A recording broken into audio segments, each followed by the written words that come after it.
Well, good morning, everybody, to the Regents meeting. It's a beautiful day, beautiful rainy day in Butte, America, and we're happy to be here at Montana Tech, and I want to thank our new Chancellor, Chancellor Cook, for hosting the meeting 2 months into the job to have everyone here. He's pretty fired up. He shared this morning that this is a trial by fire, and so far we appreciate the preparation, the planning. I know all the work that goes into putting on the Regents meetings, down to from the Chancellor all the way down. This is quite the effort, and so we thank you and your staff for putting this on. Before we dive in,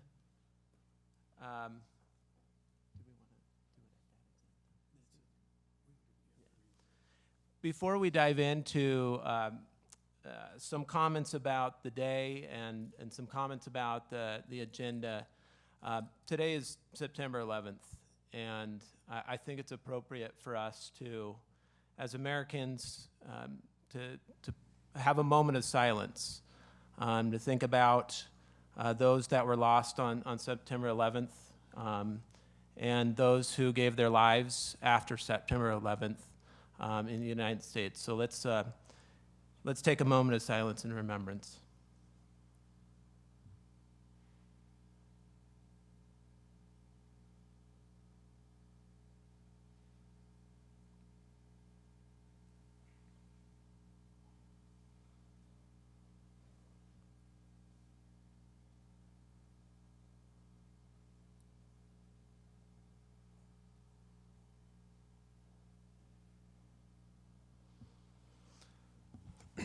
Thank you all. Thank you all.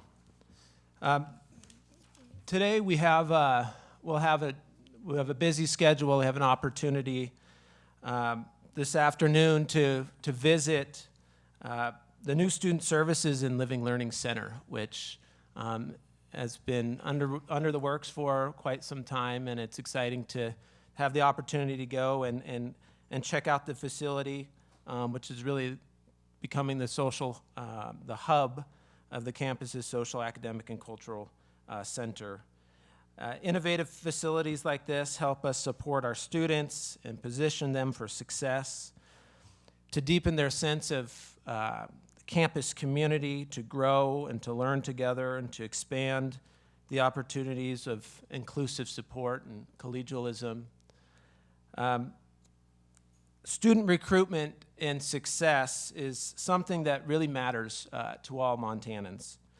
And just this last week, Commissioner Hollenbaugh and Governor Bullock released the 2019 Labor Day report, which is an annual report that showcases where the Montana labor force is, where our economy is, some things to celebrate. And one of those things, I mean, we have more workers working in Montana than ever before. We've got a very low unemployment rate. We have higher wages than ever before. We have income growth for our families in Montana. There are a lot of incredible things as Montanans that we can celebrate. One of the things in the report is it discusses labor force shortages, and I think this is something that is impacting not only Montana, but it's impacting the United States. And nearly in about 10 years, about 20% of our workers are going to retire. And I bring that up as a member of the board, that we have a role to play, a continued role to play in the Montana University system to make sure that we're retooling and training and being able to provide those workers into Montana's economy. And Montana Tech is doing that here as a leading science and engineering institution. It is positioning us to meet that growing need of workers in the state of Montana. And this is happening across all of the university system. As more than 40,000 students start a new academic year, a year that will get them closer to their educational goals and closer to their career aspirations. They're striving to better understand, to better themselves, to make our state, our nation, and our world a better place, and trusting us to help them reach those goals. To each one of the students, we look forward to a promising year of intellectual growth, of relationship building, and certainly having some fun. To our faculty and staff, we admire your dedication and your commitment to learning and innovation, hallmarks of the university system, and we thank you for your focus on students first, on student retention, on our overall student success. So I want to say thank you to all who are working hard to make sure that our students are having good experiences, are learning, are growing, and are getting prepared for their careers in Montana and outside of Montana. So over the next day and a half, we're going to be looking at and making some decisions on our operating budget, which is one of the underpinnings of the work that we do within the system. It demonstrates what we value, how we want to dedicate our resources towards the highest needs of our students and the public. We'll have the opportunity to hear from Sean Thomas with DNRC, Montana Department of Natural Resources and Conservation, who will talk about timber sale revenue and how it's allocated to the university system, an item that, as a board, we talked about in May. And Sean, just take a quick minute. Sean, if you could please stand, if Sean's here yet. Well, Sean better get here. He's going to be coming on board soon.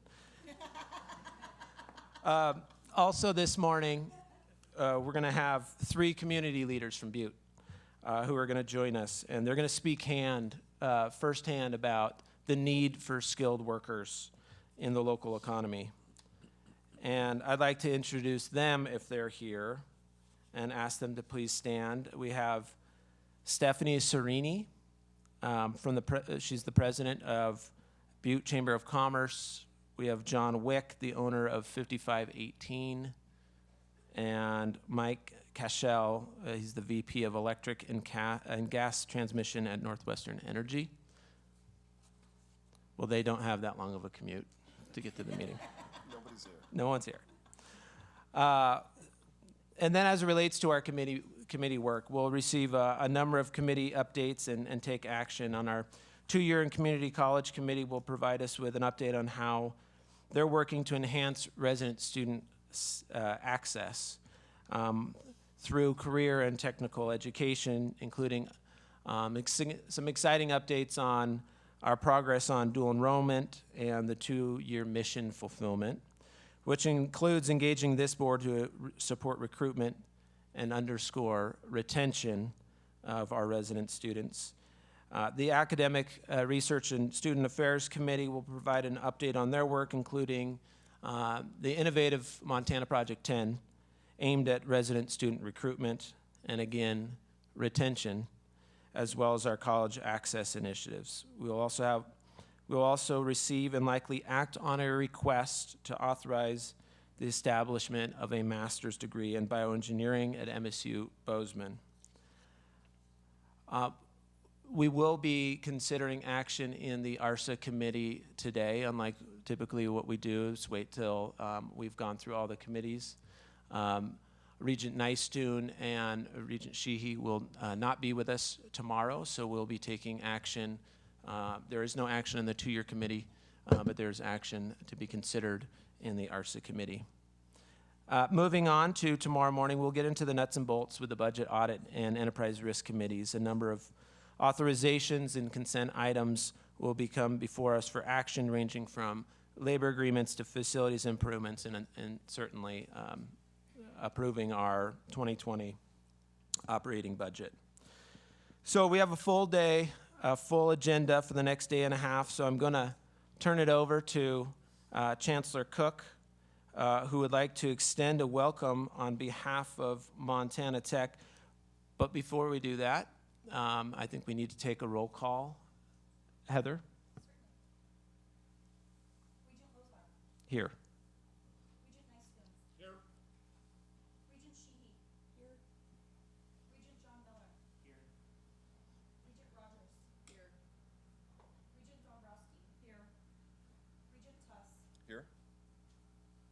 Commissioner Christian. Here.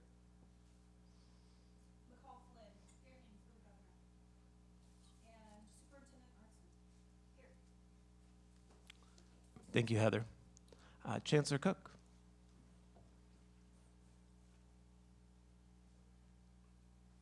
Good morning, Chair Lazar, Presidents Bodner and Cruzado. Chancellor Cook, could you turn on the microphone? I could do that. I'll start again. Good morning, Chair Lazar, Regents, Commissioner Christian, Presidents Bodner, Cruzado, campus leaders, students, faculty, and staff. We are so delighted to have you here, and I will say it is a little bit, jumping into the fire to have my first Board of Regents meeting and actually have it on my own campus. But it also is very special to have you here for my first Board of Regents meeting, so thank you. 119 years ago today, not only is it 9/11 and we remember for that sake, but it is also the first day that students walked out of Main Hall at Montana Tech, which was Montana School of Mines back in the day. So today we are celebrating day one here at Montana Tech. When I was nominated for the chancellor position last January, and as I started to explore the university and the things that occur here at Montana Tech and also in the Butte community, I will say that I was enamored by all the good things that I discovered. And as the search went on, I guess I was reassured time and time again about how exciting this place is and all of the things that we have that make this place special. Now, I will say that I just spent 16 years at another STEM institution, and prior to that, I'd been at a couple of different institutions. And when I went to an institution that was very STEM focused, I think I was assured at that point that I would probably always work at STEM focused institutions because I really value the things that we do. I mean, I value the work that we do, obviously, in higher education, but STEM education, STEM focused institutions really have such an impact on how we prepare our students for society and the world today. Since my arrival on July 1, I will say that I've had exceptional examples of that at almost every juncture, from my individualized meetings with faculty and staff to spending time with people in the community. It's been confirmed at every juncture that the importance of the work we do is incredible, and it's not only to the Butte-Silver Bow area here, but the state of Montana and the nation, and obviously the world. It's an exciting time to be at Montana Technological University. As you know, we were designated as a special focus institution in 2017. We had a name change in 2018 to Montana Technological University. This summer, we moved in our first students to the Student Success Living Learning Center, which you will get an opportunity to see this afternoon. It houses 166 students. It's a one-stop student service center, and I think you'll find it to be an incredibly impressionable and welcoming space. It's a great addition to Montana Tech's campus, and we are very proud that it not only is a nice addition to campus, but was supported primarily by funding from alumni and friends to the total cost of around $9 million. So it's nice to have our alumni, friends, and corporate and private individuals reinvesting in something that is so critically important to the future of Montana Tech. We are also celebrating 100 years of the Bureau of Mines and Geology and 120 years of mining engineering BS degrees at Montana Tech.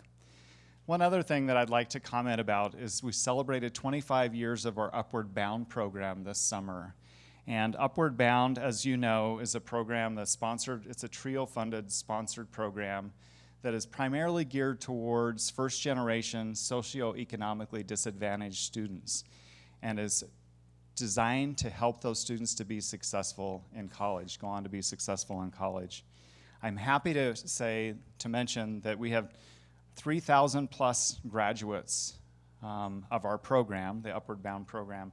88% of those students that have participated in our program have gone on to complete college degrees.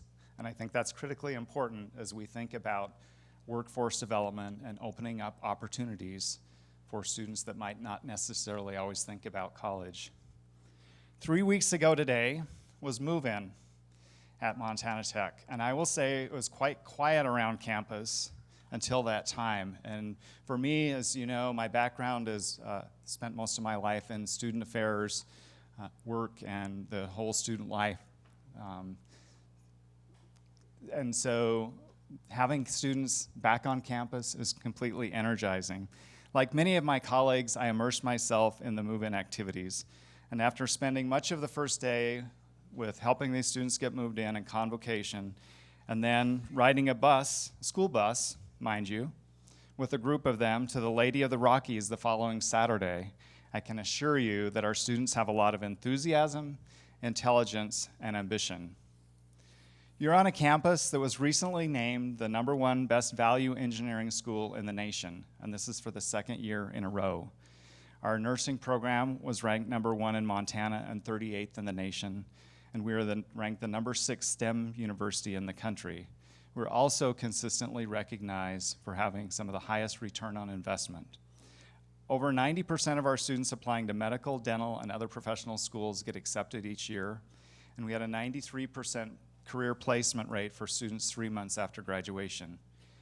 I'm also happy to say, or to mention, that 83% of our students, during their time at Montana Tech, participate in some sort of experiential activity. And I think we all know that those hands-on immersion experiences, being able to have real-life experiences, are critically important to helping prepare our students for the world and to lead a life of engagement. Our lineman program, located at Highlands College, our enrollment there continues to exceed our capacity of 25 students per semester, and we actually have waiting lists. Our completion and graduation for those students in the lineman program is over 90%, and since 2007, we've awarded 387 certificates. And just so you know, if any of you are looking for a second career, once finished, a journeyman lineman has a starting salary of $92,000 to $95,000 in Montana and $120,000 outside the state of Montana. The National Institute of General Medical Sciences of the NIH Science Education Partnership Award Program recently awarded Montana Tech a $1.3 million grant for an exciting science education research program. PHAGES builds on Montana Tech's previously funded 5-year project, bringing research into the classroom, and demonstrates a sustainable model for faculty across the country to expand the PHAGE discovery outreach to K-12 teachers and educators. We're also growing our research in the graduate school, which our grad school has grown by 50% since fall of 2013, and our research expenditures have risen approximately 18% to $13 million. I'm also excited to pay some kudos to our volleyball team that has had a great start so far this season with a record of 11-2. Our golf team won their first title of the season yesterday at the University of Providence. And I want to make sure that you all are aware of our football team that last fall had the second highest GPA in the country with a 3.2 overall GPA. I think that's an incredible accomplishment for a team of over 100 players. So we also have a video that I would like to show now that highlights some of the other great things that are going on here at Montana Tech.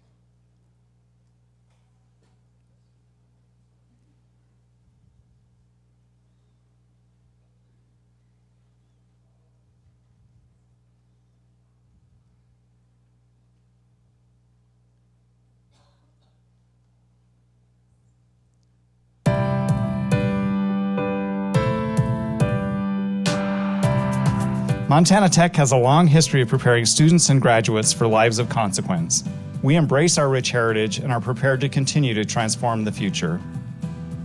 Even though Montana Tech is a small STEM school, the amount of work that we can do here can be very substantial. And so we have a unique capability to solve a lot of problems and build jobs and help the economy in Butte and Montana. Butte's a community that supports Montana Tech big time. Everywhere you go, people know that you're a tech student. They ask you how school's going, what you're studying. We have passionate, committed, inspiring faculty and staff, and we'll do whatever they can to make sure that our students have an incredible experience. We work one-on-one with students. Undergraduate research at Montana Tech is one of the things that sets us apart. We have an extremely high ratio of lab to lecture hour. So if you learn a theory, you go in the lab and you exercise it. That enhances your ability to learn. I had a great research experience, so Montana Tech definitely provides a hands-on education. I personally love being out in the field to use my hands and build things. I love doing research. I learn new things every day. It's hands-on. I get to actually perform the experiments myself. I do think the research we're doing on campus here is going to make a huge difference in the world. When you're in the lab right now just doing daily activities, it might save somebody's life in the future. It's empowering. They throw real-world situations at us so that when we're faced with real-world problems, we come up with feasible solutions to those problems. I do want to make a bigger impact on the world, especially in terms of the environment, and they give you the tools to make a difference. I do feel like I'm a solution. I am very proud to call myself an Oredinger. Like the statistics prove, there is just so much that this university has to bring to anybody who comes here. When I went to Montana Tech, it was really when I figured out who I was as a person. That confidence that was instilled in me then has really served me well as I've advanced both through law school and now in my career. Montana Tech has a long tradition of excellent student placement. We get you a good job, a really good career, and we have a 100-year history of doing that. Employers and industry, they love what we produce. They know that we provide students a phenomenal experience while they're on campus, and they've got the grit and the know-how and the knowledge to go out and get the job done.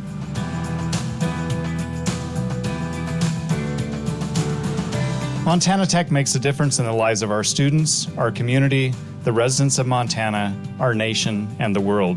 The challenges we face today are the opportunities of tomorrow.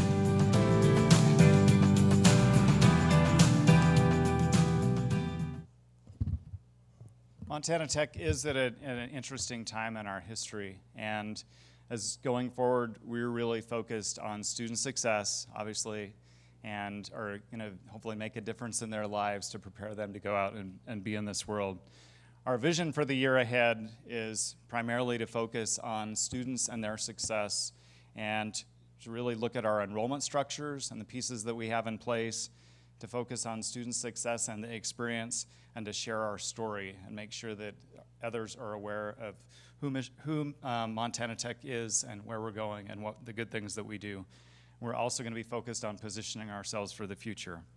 We will accomplish this with cross-functional teams, which will be made up of a lot of people from across the campus, focused on recruitment, student success, marketing and communication, professional training and development, and a campus refresh and space planning team. In addition, over the course of this next year, we will be hiring a provost as well as a vice chancellor for finance and administration. We have both ABET accreditation visits and a Northwest mid-year cycle review this year. We'll be hosting the Department of Energy's Research Symposium in early October. We look forward to getting moving forward on some new academic programs approved and funding secured and plans implemented for our Nursing Simulation Center. We also look forward to having a fiscally sound budget, which is critically important, obviously. So with that, as you can see, Montana Tech continues to provide education, training, and tools for our graduates to solve the most complex problems for Montana and the world, much like we did nearly 120 years ago. We are proud to be leaders, healers, innovators, and problem solvers, and we look forward to continuing to define what we are and who we are as a special focus university. Part of this requires that we become even more actively engaged in applied research and innovation, and we cannot do this without additional graduate level degrees. Embracing our science and engineering focus at the doctoral level is essential to serve Montana fully and to position the university for long-term sustainability, relevance, and continued excellence. I look forward to working with all of you and our system partners and benefiting from the support and from all of your support in helping make this happen. Thank you. I'll take any questions if anybody has questions. Thank you, Chancellor Cook. Any questions from or comments from members of the board? Well, thank you for the welcome and the introduction, and on behalf of the Board of Regents, we welcome you to Montana Tech. We welcome you to Montana. I know you'll have a busy year, and you know, Montana Tech has had a long track record of success, and we look forward to you adding to that track record. I did want to take just a quick minute to thank Regent Nystuen and thank Deputy Commissioner Brock Tessman and folks from the Butte community, as well as faculty and staff, for participating in the selection committee and dedicating your time to ultimately finding us Chancellor Cook. And so we appreciate your efforts in that area. No pressure, yes. Let's turn to the next item on the agenda, and that's approval of minutes. We've got a couple minutes to approve. One, minutes from the July 10th board conference call, and then an August 15th board executive session minutes. At this point, I will entertain a motion to approve the minutes. Do I have a motion? So moved. Moved. Any discussion or corrections from members of the board from the campuses? Any public comment on our minutes? Seeing no further comment, I will call for the vote. All those in favor signify by saying aye. Aye. Any opposed, same sign. All right, motion passes. Minutes are approved. Mr. Commissioner, now's the time in our agenda to pass it over to you for your system report. Thank you, Mr. Chair. I too extend a welcome to all of our board members. It's worth reminding the world out there that these are, in fact, volunteer, lay individuals that dedicate an incredible amount of time. I think it's interesting sometimes you stumble across people in the community that don't fully understand or appreciate that. It's quite interesting how often that is forgotten, but truly we appreciate all the time that you dedicate not only to the management of the Montana University system, but to the students that we serve. And I welcome those students back. This is our first meeting since classes began all across the state, and we have 40-some thousand plus students that truly trust their lives to some extent, certainly their careers, their future, their family expectations to this board and all that serve in the MUS. And so it is an incredible event each fall that we go through, move-in days across the campuses, to that excitement that classes bring to those students, to the families, and to the people that participate in this process. It's always encouraging to see how engaged faculty, staff, administration teams across the system are. And I hear stories at the office about how well move-in day went and how much fun it was, and what was served and what was talked about, and hikes that happened. And I still have a kid at one of those campuses over there in Bozeman, and as a proud Bobcat, he participated in a number of move-in events and called me this morning to tell me how exciting that was and how inspirational that is. And it's just great to see these educational communities come together and really serve students. So welcome back. I too would extend a welcome to Chancellor Cook. I'm not sure in the almost 14 years I've been doing this now that I've ever seen the welcome event also be a hosted event by a new chancellor. So that is an interesting task for sure, but we know you're up to the challenge, and so thank you for putting up with us here. I would like to just make a few introductions, which is a little out of ordinary with our agenda. We'll come back to some general introductions from the campuses, but we have filled a few positions, certainly Dr. Cook being one of them, but also Dr. Laura Vasepka joins our team as the new Dean CEO of Helena College. Laura, welcome, and thank you for being here.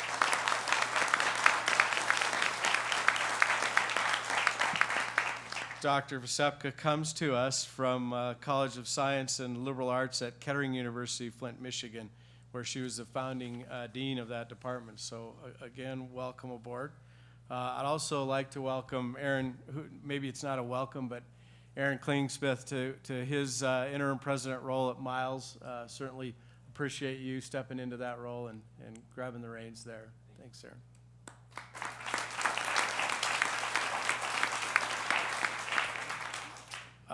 I don't know if he's here yet, but will be joining us at some point, and that is to announce Corey Sangre Billy of Stone Child College. He is the new tribal campus representative. Sorry, Corey, there. Oh, she is here. Sorry.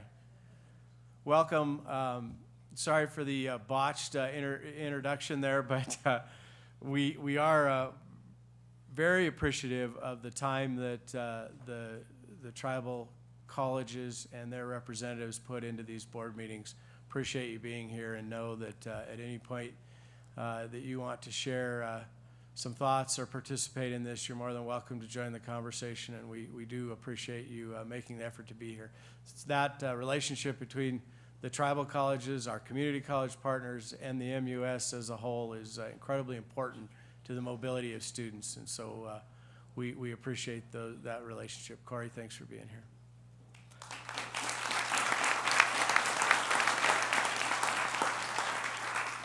And then finally, introduce a new member of my team, Karen Ogden, as our new communications director. Karen, there you are. Karen is a full 4 or 5 days on the job now. So we welcome her, but certainly Karen will handle the internal and external communications on behalf of the board, on behalf of OCHI, our communications director for the system. We expect that will play an integral role in helping shape communications across the MUS and work closely with campuses as we, respond to questions that are presented and situations that need comment, but then also I think key to direction this board set to help us tell our story about what's important and what's happening across the MUS that's impacting Montana and our economy and the lives of the students that participate. Karen worked for over a decade as a reporter and editor at the Great Falls Tribune, and then communications director of Benefits Health System in Great Falls. She's moved to Helena a few years back and has served the last couple years as the Public Information Officer for DEQ. So we are delighted to have her on board and know that she brings a wealth of information to the system. And then last but not least, maybe first on the announcement list, certainly want to welcome our newest regent, John Miller, to the table. A distinguished career as a Bobcat, now treading down that law path in Missoula. I think you just bring a wealth of experience in the MUS and information to the table, and so we welcome you to your new role.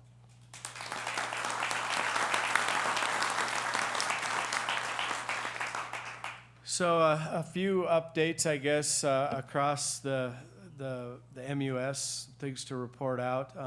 I'd like to start by just acknowledging an event that has really gained some momentum over the last few years, and an event that will take place starting the end of September for about a week, and that's College Application Week. That's something that we've worked closely with Superintendent Artson, and I thank you for your help signing up high schools all over the state, and we certainly thank the high schools for their help. But it truly is having a major impact. I want to share a few numbers from last year. that were record-breaking, and that is we had 4,600 applications come from 164 different schools. That's a high percentage of schools now participating in College Access Week. 90% of those applicants went to the MUS, 22% in our 2-year, 68% in our 4-year. Some really interesting things, though. I think it's also providing a launch pad, an entry point for low-income and first-generation students. Of those, 67% surveyed qualified for free and reduced lunch. That's an important number for us. 82% had not applied to any college prior to the college application week. And so I think it's bringing awareness about college. Some of the conversations we've had over the last year. How do we get more students engaged? How do we have more students think of themselves as not only college ready, college material, but college necessary? And I think that's an important message that we carry. I think this effort, which is a partnership between the MUS, the superintendent's office, and the high schools, to really drive home that opportunity to apply for one of Montana's colleges has been highly successful. And I thank my team for working on that. Thank all the participants that have been a part of it. I also want to make a few mentions of some other things going on. We have conversations over the course of the summer. We had conversations over the course of the legislative session that talked a lot about how this expansion of educational opportunities into the 40% of students that are at this point in time just sort of stopped out of the educational equation, that we lose track of following their high school graduation, and how we can target some of those students. Not all, but certainly some of those could gain some tremendous advantage from knowing what's available and participating in our career and technical education paths, our 2-year paths, our community college, our tribal colleges. And so we want to reach more of those students. I think that's something we've heard as a campus communities loud and clear from the board. And I think it's something that we've heard from the legislature. I think it's something that's part of our shared policy goals now at this point, and serves as a good reminder. A few things that have went on. We have made some headway in working with the high school administrators across the state. We made presentations at their meetings in July about career and technical opportunities, and working with, and how can we better work with their advisors and their educational communities to expand some of those offerings. We made a panel and a big part of an event that happened this summer that was part of I Graduate Montana, a partnership with, again, the Office of Public Instruction, sponsored by the Dennis and Phyllis Washington Foundation, something that's been very helpful in Montana, helping more high schoolers graduate, but then also now trying to identify career paths for them. Some of that panel was directly on point around helping students understand high-demand career paths associated with CTE in some post-secondary educational opportunities that exist, and how they connect them to the workforce and to jobs across Montana. And last month, Montana was chosen to receive a grant-funded CTE workshop specifically designed for high school counselors to help advance CTE. This is a national nonprofit focus around career and technical education, but workshops like this will help us in a more specific way train counselors to better connect students with CTE opportunities across Montana. So it's certainly been something we've talked about a lot over the last year and a half, and something that we hear loud and clear from the board, from the legislature and beyond. And so we will continue to work to drive some of these CTE opportunities home with high school students across the state. We also have made some good progress on a couple other fronts. The development of the Career and College Access Portal. Again, one of our shared policy goals, something that I think is very important. I think some people would ask, why now? What is the end goal of this? I think the important part to know is that I think it serves students, and I think it meets student expectations, and it meets their family expectations, that we will in fact act as one Montana University system, and part of that is demonstrating to families across Montana that there's a place, not 12 or 14 or 24 different places they can go to try to gain information about the university system, but a place where we can get information for them and their students around student financial aid, around dual enrollment, around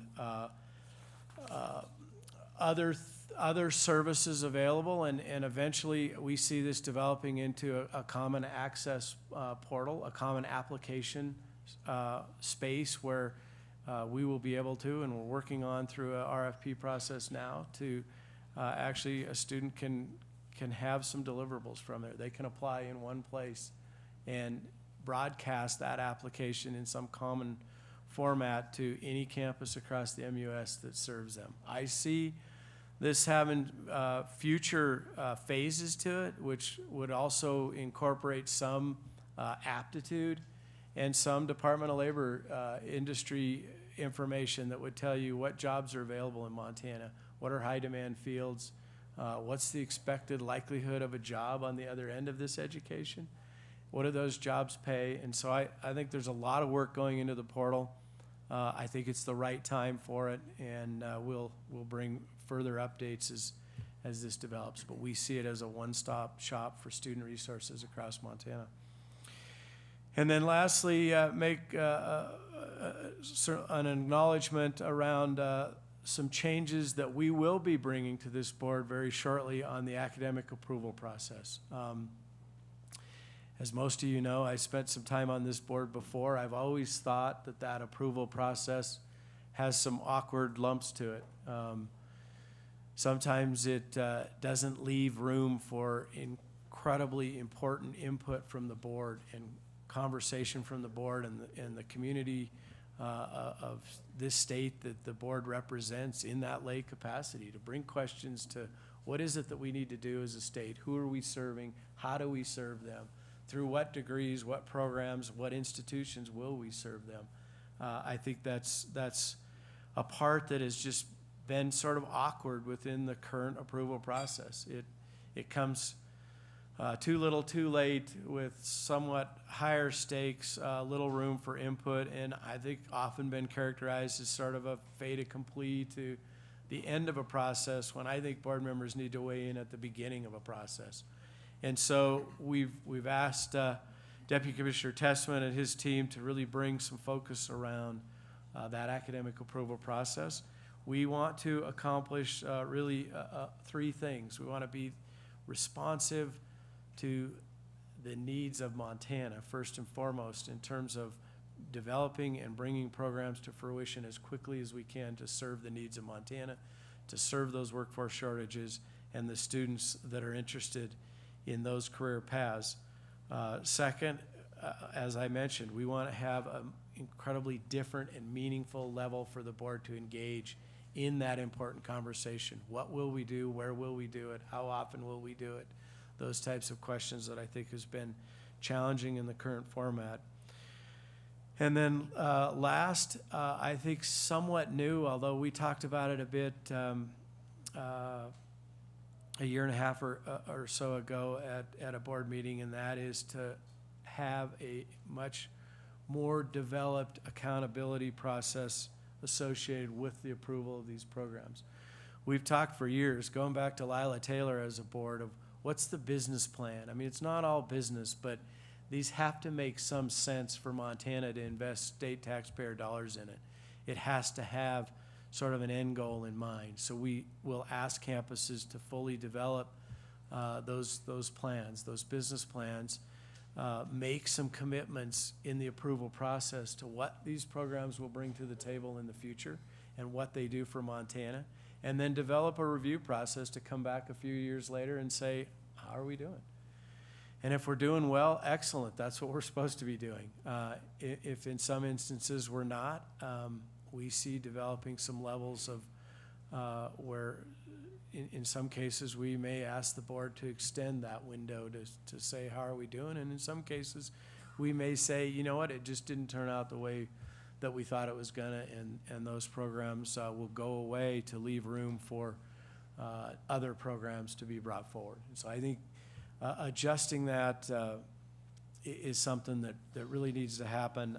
It's been sort of on my list for a very long time in this role, and it's still sort of one of those challenges that I feel like we haven't quite got over the finish line on yet. But we will, and I think we'll end up with a approval process that not only serves the board, but serves Montana and serves the campuses who participate in that process.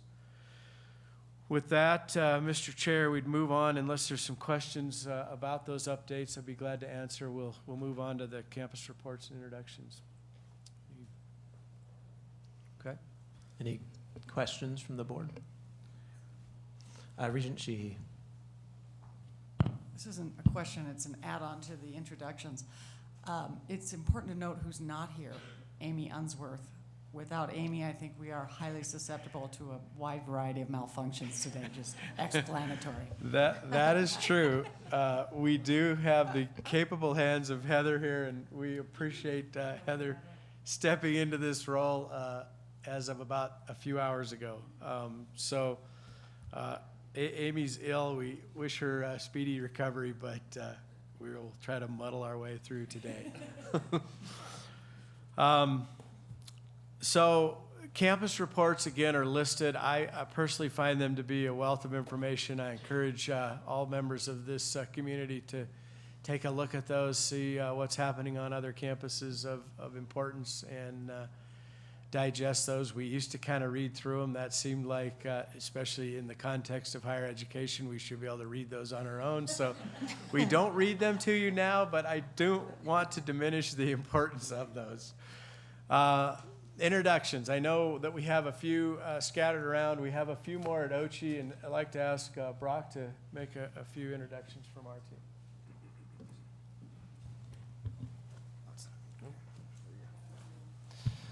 Thank you, Commissioner Christian, members of the board. I'll be quick, but I just want to introduce a few members of our team. And really, it'd be no surprise to you that what we hear most about from our campuses, the state, related to career and technical education, and also student success, retention, completion. So the new folks I'm introducing fall into those two categories. Jackie Treaster is our State Director for Career and Technical Education and Dual Enrollment. She now has very capable help and assistance from two individuals, Katie Brook, who is our Perkins Program Manager, Katie, and Dan Corrales, who is our Dual Enrollment Program Manager. So I think we'll be able to push initiatives in those two areas forward much more quickly with some additional bandwidth. On the student success side, I guess two introductions and a new title. Christine Miller, who many of you know as our Student Success Specialist, recently took on the title of Director of Student Affairs and Student Engagement, which I think represents our deeper commitment to progress in those areas. Christine's a very capable leader in those areas, and she also has some help. Familiar face to many of you, Rebecca Power is joining that team as our Academic Initiatives Analyst. And Haransh Singh is our AmeriCorps Vista, and Haransh is going to assist Christine and campuses in promoting student mental health and wellness, at least over the next year. So thanks for the time to make those introductions. Thank you.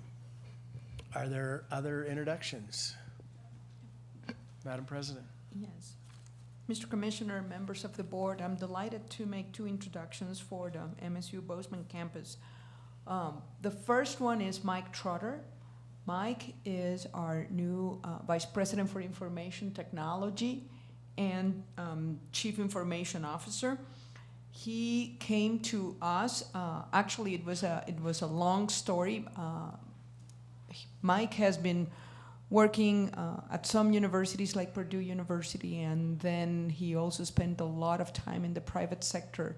And 3 years ago, we recruited him to start working with us as a director of strategic initiatives. Particularly, as you know, we have been having this all-encompassing shared services model that we have implemented in 6 areas, information technology being one of those 6, and arguably one of the most critical ones. And he has done a spectacular job in reaching out to every employee at Montana State, our 4 campuses, and also with our affiliated campuses. So we're delighted to welcome Mike Trotter to the job. Welcome, Mike.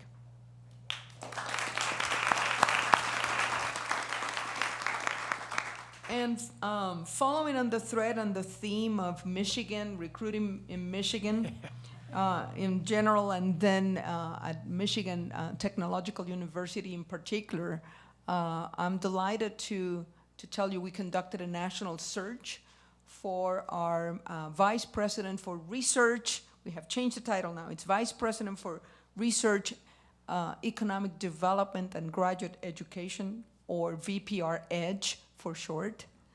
And after a national search where we attracted more than 70 applicants to the job, there was total unanimity. I have never seen more stellar survey results that indicated that we wanted to hire Jason Carter.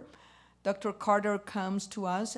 His last position at Michigan Technological was as an Associate Vice President for Research. He has occupied a number of administrative and academic positions there. He studies something that will resonate with many of you in this room, and that is the impact of sleep deprivation, insomnia, and sleep apnea on blood pressure and the nervous system. If any of you want to have some private consultation with Dr. Carter, we can arrange for that. He has over 70 peer-reviewed papers.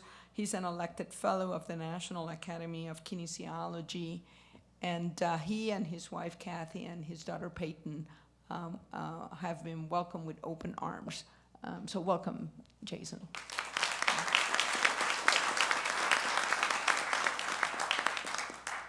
I think that MSU Billings has some introductions to make. Sounds good.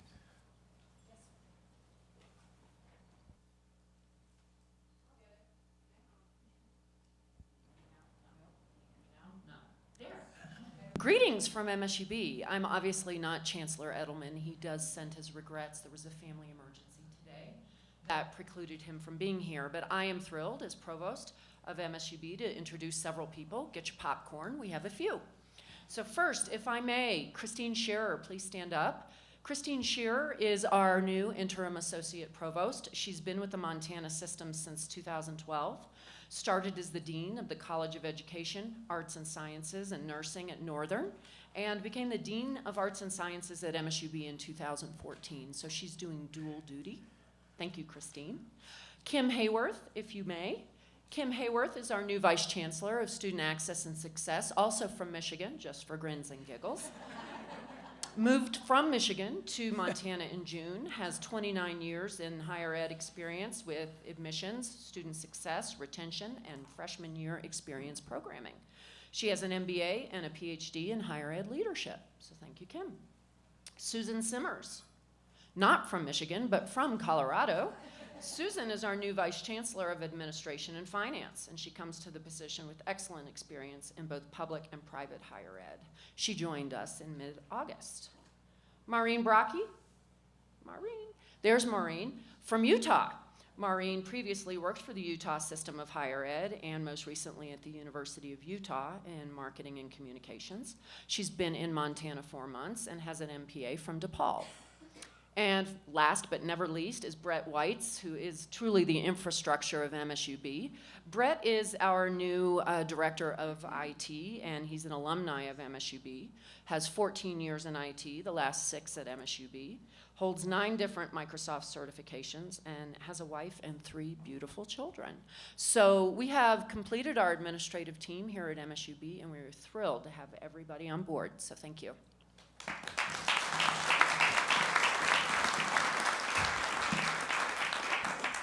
Welcome. Any other introductions?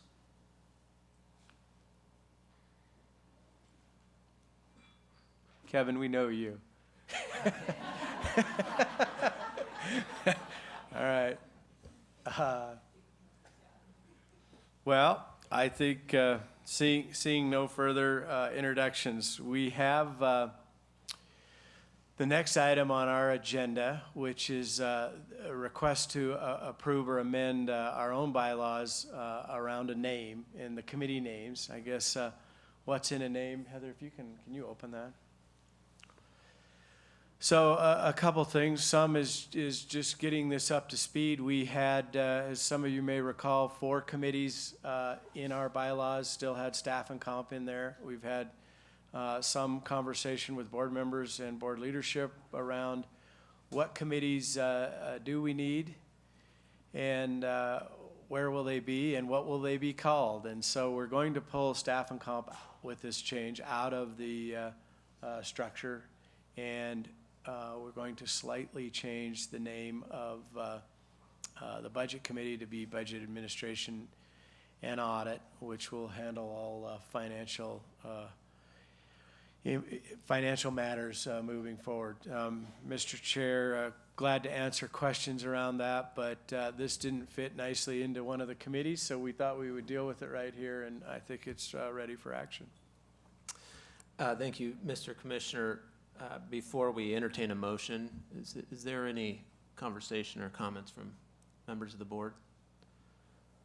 I know in some ways this is a little bit of a cleanup item for the board, but I don't want to miss the opportunity to underscore some of the work that has been happening at OCHI around our audit capacity, our audit structure, and the additional work that's happened through bringing Deidre on, and we thank you, Commissioner, for making that a priority of this board. If there are no other questions or comments from the board, I'd entertain a motion to approve the item that's before us on the screen, item 184, to change our committee over to the Budget, Admin, and Audit Committee. So moved. Moved by Regent Dombrowski. Any discussion or corrections on this item from members of the board? From campuses? Any comments from the public? Seeing no further comment, I will call for the vote. All those in favor signify by saying aye. Aye. Any opposed, same sign. Motion is approved. Thank you, Mr. Commissioner, again for your report. There are just a couple things. We are a little bit ahead of schedule, so there's a couple things that I just wanted to make a comment on. In addition to the Commissioner's introduction and some of his comments this morning that were focused on student engagement and student success, we had a great conversation this morning with leaders from the faculty across the system as it relates to the importance of and the complexity of advising our students, from professional advisors to mentors, to those on campus that are doing it full-time, some that are working on our campuses as part-time instructors. And I think the conversation was very important for the board, certainly important for us as we continue to hone in on our focus is really around retention and student success. And it's good to reflect on conversations like we had this morning, knowing that from staff all the way up to the leaders on our campuses, student success is the #1 priority. And having that experience for particularly our first generation students who are in their first year, students who are making transitions and transferring between colleges or transferring and changing their degrees, that our advising services in our campuses are robust, are innovative, are thoughtful, are able to shift and change as our students' needs shift and change. And so I just wanted to underscore some gratitude to the faculty that you brought this up, that this is a top priority for you and a top priority for the leaders on our campuses. So thank you for the conversation that we had this morning. We're going to move on to the next item on the agenda, and That's remarks from Governor Bullock. And of course, Governor Bullock isn't here with us today. And I think we failed to introduce during introductions our new designee from Governor Bullock's office, McCall Flynn, to her first Board of Regents meeting, sitting with the regents. I've had the opportunity over the past 5 or 6 years to work with McCall on a number of different projects, and I know just a couple months ago she joined or took on a new role for the administration as the Education Policy Advisor. So McCall, welcome to the Board of Regents meeting, and I pass it over to you for any comments you may have.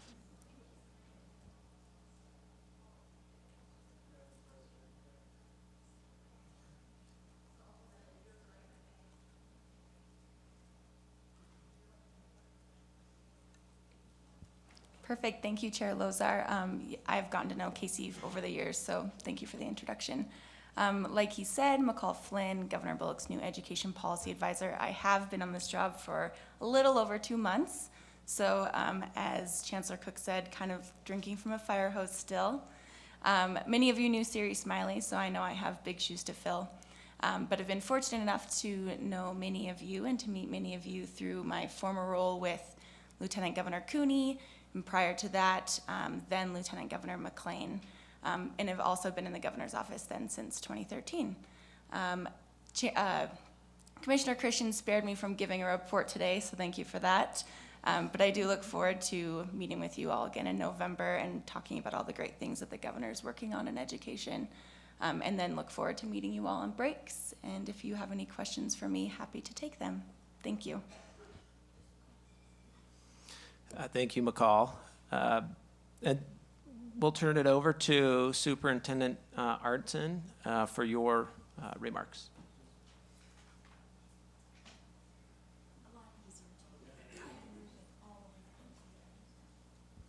Good morning. What a pleasure to be here, coming down from Helena in kind of a soggy day today, but very bright faces around here. So, Commissioner, how come I wasn't excused from giving a report today? You're not new. Darn. No, I know. I'm not saying you're old. I'm just saying. No. Thank you. Chair Lozar, thank you. I appreciate your leadership. And board members, it is my pleasure to be amongst you today. And how exciting it is to be here, Chancellor Cook, with you. And your newness will wear off, and your experience then will shine through.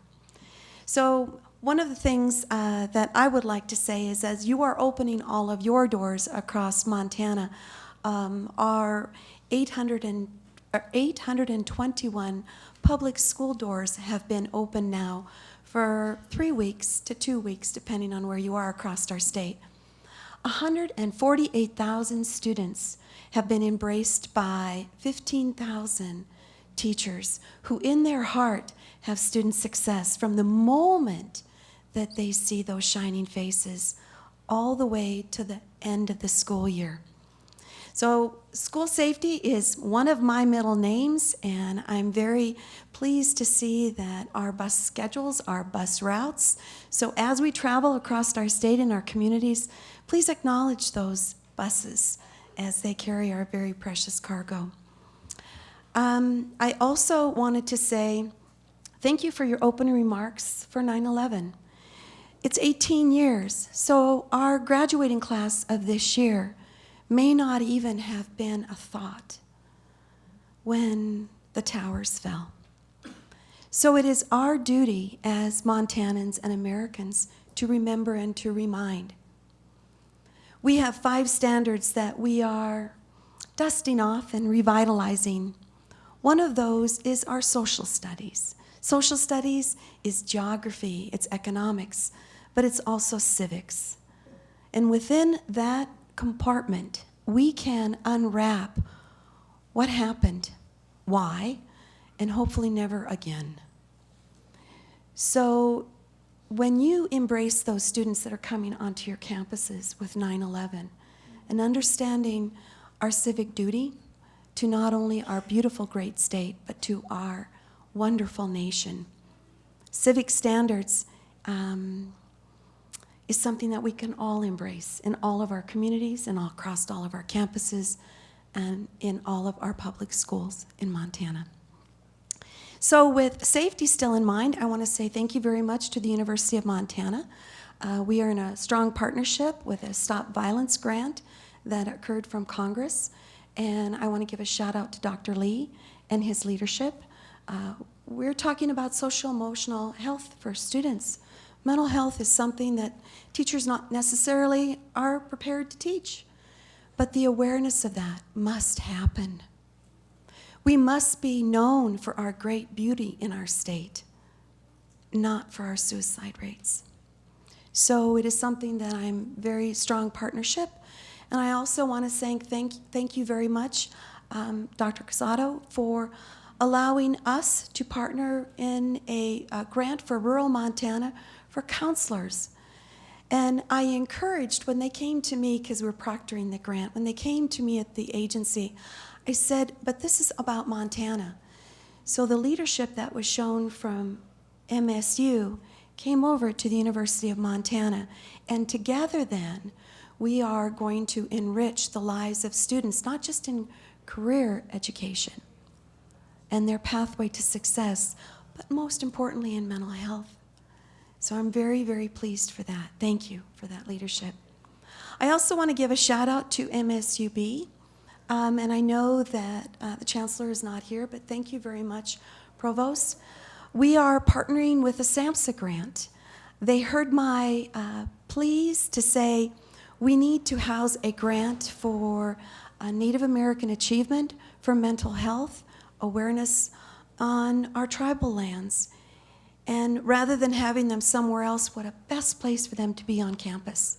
So we can network, that we can embrace a system where students that can come from Montana and be embraced at the university system. This is something that's just beginning. We haven't quite got the space yet, but I do have a wonderful commitment. But the doors that are going to be open for this grant to be housed on campus is going to be for the community, not just in Billings, but across eastern Montana, and then in our tribal communities. So I'm very, very pleased that we can offer that. I also want to share that before I leave anything on our civic duty, Constitutional Week starts on September 17th and it goes through the 23rd. And this is a congressional action that all of our public schools acknowledge who we are, where we came from. So again, civics duty. And I must be maybe a little bit heavy on that, Commissioner and Chair Lozar.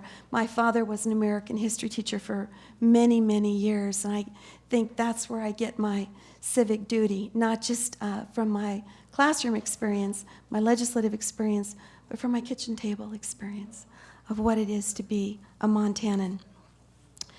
Perkins 5, very excited for the leadership. Thank you, Dr. Tessman, for allowing us to be a strong partner. And we have new faces here, but I do know that we have a very robust and rigorous discussion that's occurring, and it's going to continue.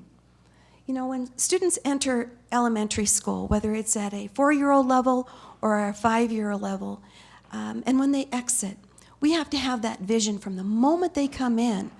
And the discussion that we're having in a P20 look is securing, making sure that that pathway is going to be for them. And I appreciate that very much, that we're having these discussions. ACT numbers, we've got them embargoed and they're going to be coming out publicly. Of course, ATC scores are with our schools. They have been since before school ended, but the aggregate number of what we have will be coming. So I can't say much on that, but we do have a partnership with ACT, making sure that the data is relevant for you, to have you have that experience of who you would like filling your classrooms, but also in reflection back, even in middle school, what is the ACT used for? So we're very pleased that we have a partnership with a vendor who has some recognition across our nation, and I'm very pleased that we're going forward on that. Then one thing I also wanted to share is that we have some DPHHS rules. And McCall, thank you for jumping in on this as well. So school safety, coming back to that, we have been noticed that DPHHS and DEQ are putting air quality, water quality, lead issue discussions within infrastructure of our schools. As I had mentioned, we have 821 buildings of various mintage and ages, and it's going to be very challenging for our schools and our community to reach that bar of wanting that safe environment. But as I look around the room here, and as I know of all of our schools and our school leaders and our teachers and our parents, they want the safe, best environment, learning environment, because we want our students to learn and we want them to return healthy. We want our staff to be healthy. This will be a partnership that we will need from you as you journey back to your communities to help those public school buildings, that crumbling infrastructure, reach to be the betterment of what it can be. And Chair Lozar, and as I've heard you say, I probably could have taken so many tally marks. You have mentioned the word student over a dozen times today. And I would hope that in all of the remainder of the conversations that you have here, and as you go back onto your campuses, that you do put students first. We are here for them. We are not here for our system. We are not here for anything else except for them. That is our mission. That is what we can do, and that is what we should do. I firmly believe in that. I am very honored to be part of this, and I thank you, humbly thank you, for allowing me to sit at the head table, especially moving to the front microphone. But anytime you want me not to say anything or have a report, I could do that too. But thank you all for hearing from our very humbled person who is shepherding our most precious, our treasures, our children, our future for Montana. Thank you very much, Chair Lozar. Thank you, Superintendent Artson. And I wanted to thank you for making it a priority to come to the Board of Regents meetings. I don't know if you've missed one since you've joined OPI, and we really appreciate it. I think as you went through your report, you also mentioned the word partnership and partner throughout your entire report and named the different institutions in the system that are engaged with K-12, and I think that's a positive thing, and I think it's healthy for the K-12 and higher ed to be in that level of partnership. So we appreciate that, and I would also underscore the work in mental health. I think this is something that our campuses are tackling, K-12 is tackling, and any opportunity to be thinking of different approaches and different ways to ensure that our young people have the support that they need is really appreciated. So thank you for that. Comments? Regent Nystuen. Thank you, Chair Lozar. Superintendent Arnson, two quick things here, and we don't need to get into a discussion today, but one of the things that I would like to maybe hear from you in November, if possible, would be, are we seriously moving the needle at all with regards to teacher shortages, especially on the High Line, Eastern Montana, rural communities, Western Montana, wherever? I think, it's incumbent upon us to look for ways. I remember about a year and a half ago, we were in Havre, and we heard your panel, and we all pledged that we're going to do more in the area of teacher shortages and so forth. And so, if possible, could you address that at an upcoming meeting? Secondly, I'd be interested in hearing at some point in time your perspective from the K-12 world with regards to the 1-2 free program. What are the pitfalls? What are the challenges? What are the outcomes? and to get it from, we hear it from the commissioner and the Board of Regents side, from higher ed side, as to we're going to see numbers today, and they're going to be very inspiring, and we're all going to feel really good about them. But I'd like to hear more from your vantage point as to what the K-12 world thinks of 1, 2, 3. Where do we go from here? Where the gaps are. Okay? So that's it. Thank you. Thank you, Regent Nystuen. Any other comments from the board? All right, thank you.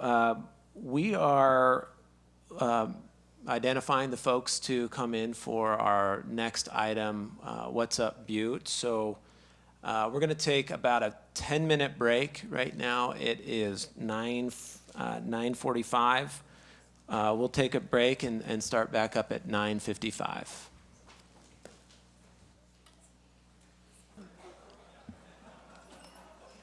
Okay, so our next item on the Regents' agenda today is, I think, one that we all look forward to in every meeting that we attend across the system, the opportunity to learn more about what's happening in the local area. And this morning we've got 3 individuals who are going to showcase what's up in Butte. We've got Stephanie Serini, welcome, president of the Butte Chamber of Commerce. We have John Wick, who is the owner of 5518, and Mike Cashel, who's a VP of Electric and Gas Transmission at Northwestern Energy. I understand you have met, and you're prepared to share some insights about the local community. With that, we'll hand it over to you 3.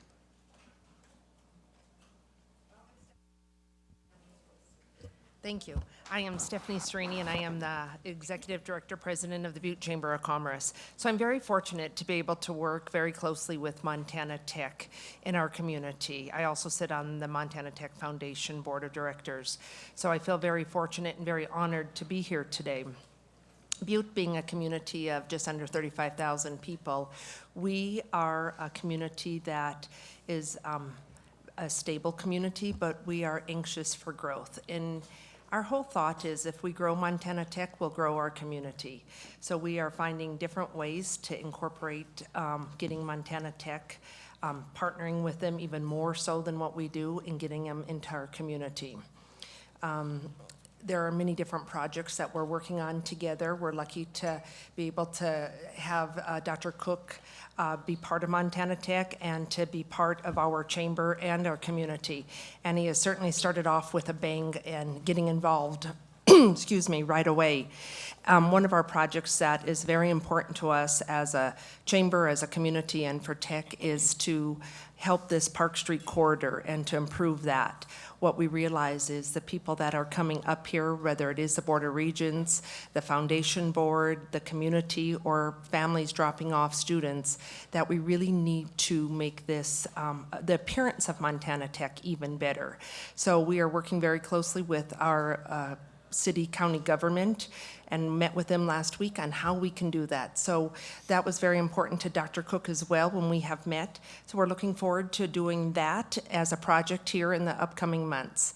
What we realize is the experience that families get when they come to Tech, whether it's for a sporting event or any other activity, that we want to have that opportunity to make a great first impression.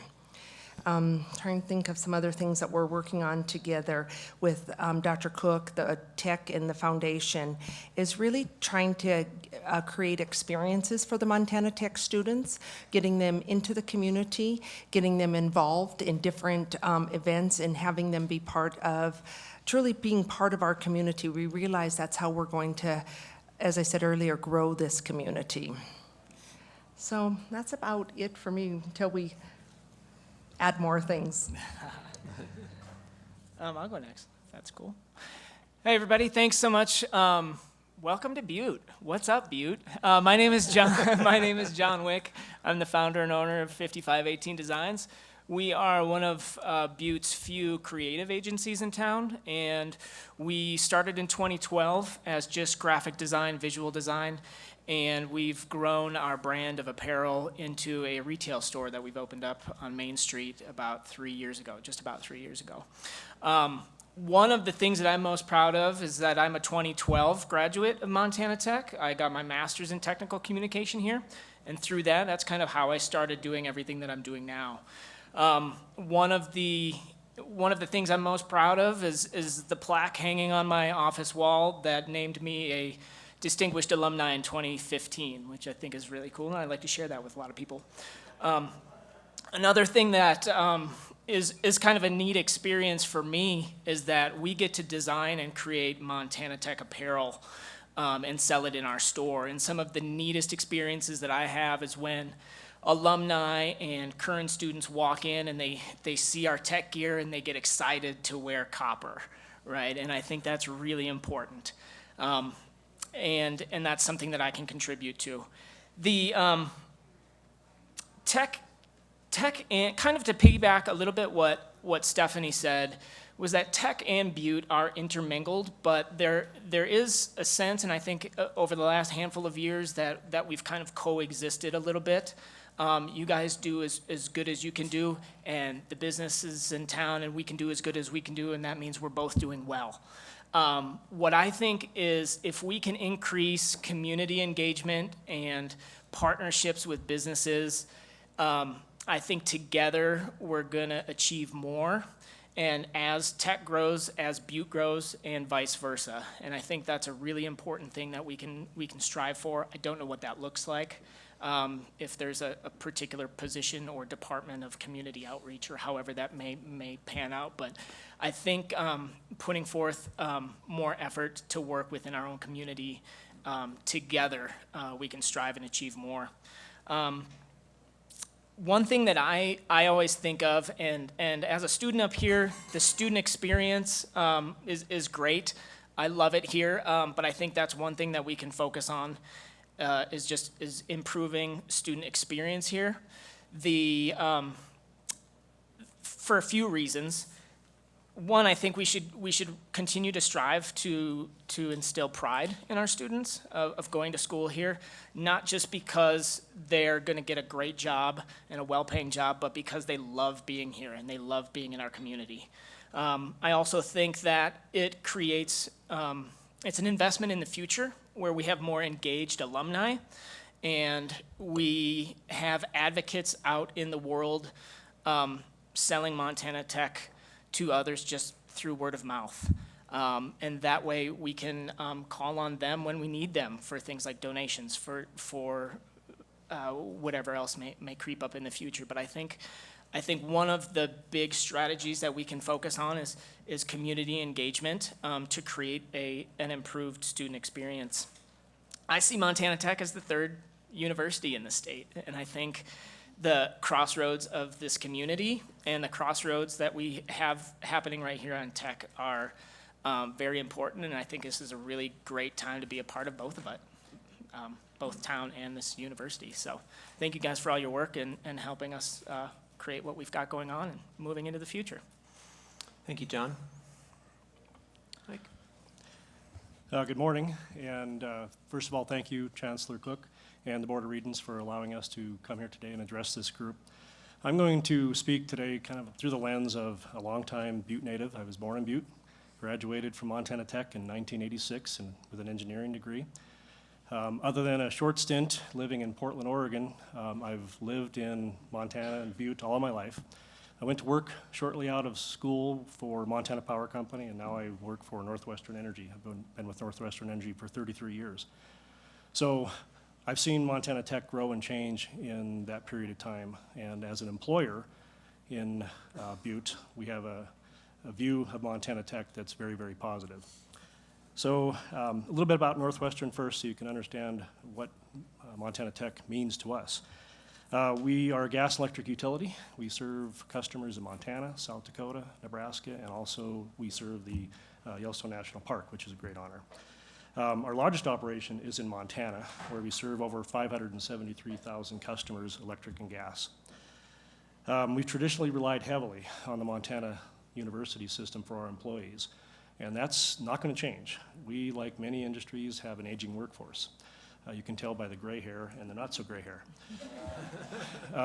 We have an aging workforce, and as we look to our communities and our university systems, we draw, as I said, heavily. We have 1,220 employees in Montana throughout our operations. Right now, we have 211 graduates from Montana Tech working in our ranks. That's over 17% of our company in Montana. So we draw heavily, and we really rely on the education that Montana Tech gives to all of its students. We have folks that hold positions as engineers, accountants, analysts, auditors, drafters, safety professionals, business technology, and we have varying level of management in terms of our Montana Tech graduates. In the areas of electric and gas transmission, electric and gas distribution, finance, accounting, business technology, our hydro operations facilities, safety, environmental, and also in customer service. So we've got Montana Tech graduates everywhere you look in our organization. It's also impressive to me how the campus has changed since 1986 when I walked out the door with my diploma and walked into that big, scary world. First of all, you look around the campus in terms of buildings. And just to name a few, the Natural Resources Building, the University Relations Center, the most recent Student Success Center, which some of us will get to see tomorrow at the community breakfast, and improvements to the Hyper, and that's, I know there's many more that have occurred in those years. Then you look at the degree programs and the changes since I was here. There have been great ones. Electrical engineering program. I went to school with Dan Trudnowski, who is now your dean. He and I were classmates through all of college. And he does a wonderful program, both with the electrical engineering program, now the dean, and also with industry. We have a close relationship with Dan in the electrical engineering group. We have also a scholarship program for electrical engineers that we sponsor each year. And the best part of that is in the spring of each year, we get to meet with the recipients of that scholarship. It's always a great time. We meet at the University Relations Center. And it's fun to talk to the students and see what their plans are and what they've been doing for their senior project and that sort of thing. We like to have that kind of connection. The other thing I'd point out is I really was enthused by the change of the general engineering program to the mechanical engineering and civil engineering degree programs. From an employee standpoint, an employer standpoint, that had a whole bunch of clarity and specificity around what those students' education was, and then what they could do for their employers. Having graduated from the engineering science program back in 1986, I felt that the education that I got was on par with any named mechanical engineering program, and the fact that these now stand alone is really, really important from an employer standpoint. The special designation, the special focus designation that was received in 2017 is also a very positive thing for Montana Tech. In terms of suggestions, I would suggest that we explain to industry what that really means and how that can affect the employees and the graduates that we're looking at. It's an important designation, obviously, and I'm very pleased that the university has it, but would like to understand better how that might impact us as employers. So what are students doing? What are they excelling at? Well, in my view, the students that we've received from Montana Tech and hired, they're well prepared, they learn quickly, and probably most importantly, they're adaptable. And we have students that come out of Montana Tech that they might have a degree program that's one thing, but they are adaptable and able to do other things for the company. As a utility, we've got much more than engineers that we employ, and engineers and other professionals from Montana Tech are very adaptable. And also, they're very, generally, they're very well prepared to take on that next level of learning in industry. When I give advice to new employees, that's one thing I stress, and that is that be willing to be adaptable, even if that pushes you outside of your comfort zone. In terms of what could be done better, perhaps, for students, I think just taking more opportunities to get out and work with industry while you're in school. And to that end, we have an internship program that's been, in my view, very successful. We get a great look at students while they're in in school and what their opportunity might be for coming to work for Northwestern Energy. We had 17 interns this last go-around, and 6 of those were from Montana Tech. So to close, I guess I'd like to say that Montana Tech has just a really rich history in Butte, produces well-prepared graduates. I would ask that you continue to foster those really good degree programs that you have here at Montana Tech, that you stay connected with the industries that you've been connected with for many, many years, and also for those new industries. There's some new programs on Montana Tech. There was not a nursing program here when I was in school, and what a great program that is as well. And I already pointed out maybe what can we do better, and that is explain what that special focus institution really means to employers like Northwestern Energy. And thank you once again for the opportunity to comment. Thank you, Mike. Thank you, Stephanie. Thank you, John. I wanted to open it up to questions from the board. Regent Tuss. Thank you, Mr. Chairman. The number one workforce development provider in Montana, arguably, is the Montana University System.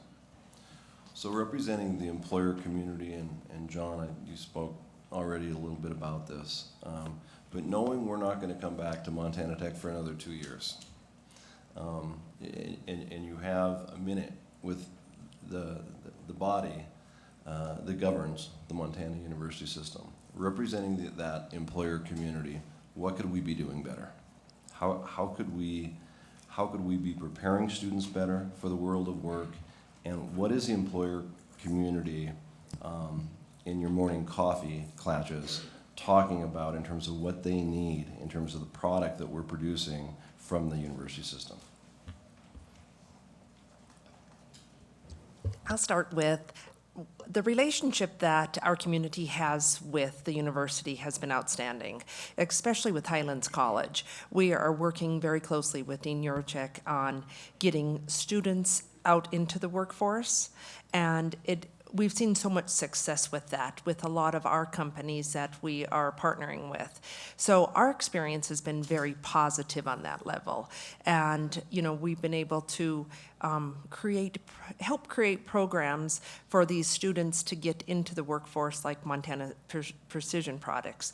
So we've had a very positive experience, especially when workforce has been very challenging in all the communities across the United States. So I think there are probably opportunities to do better, but what we've experienced has been very positive.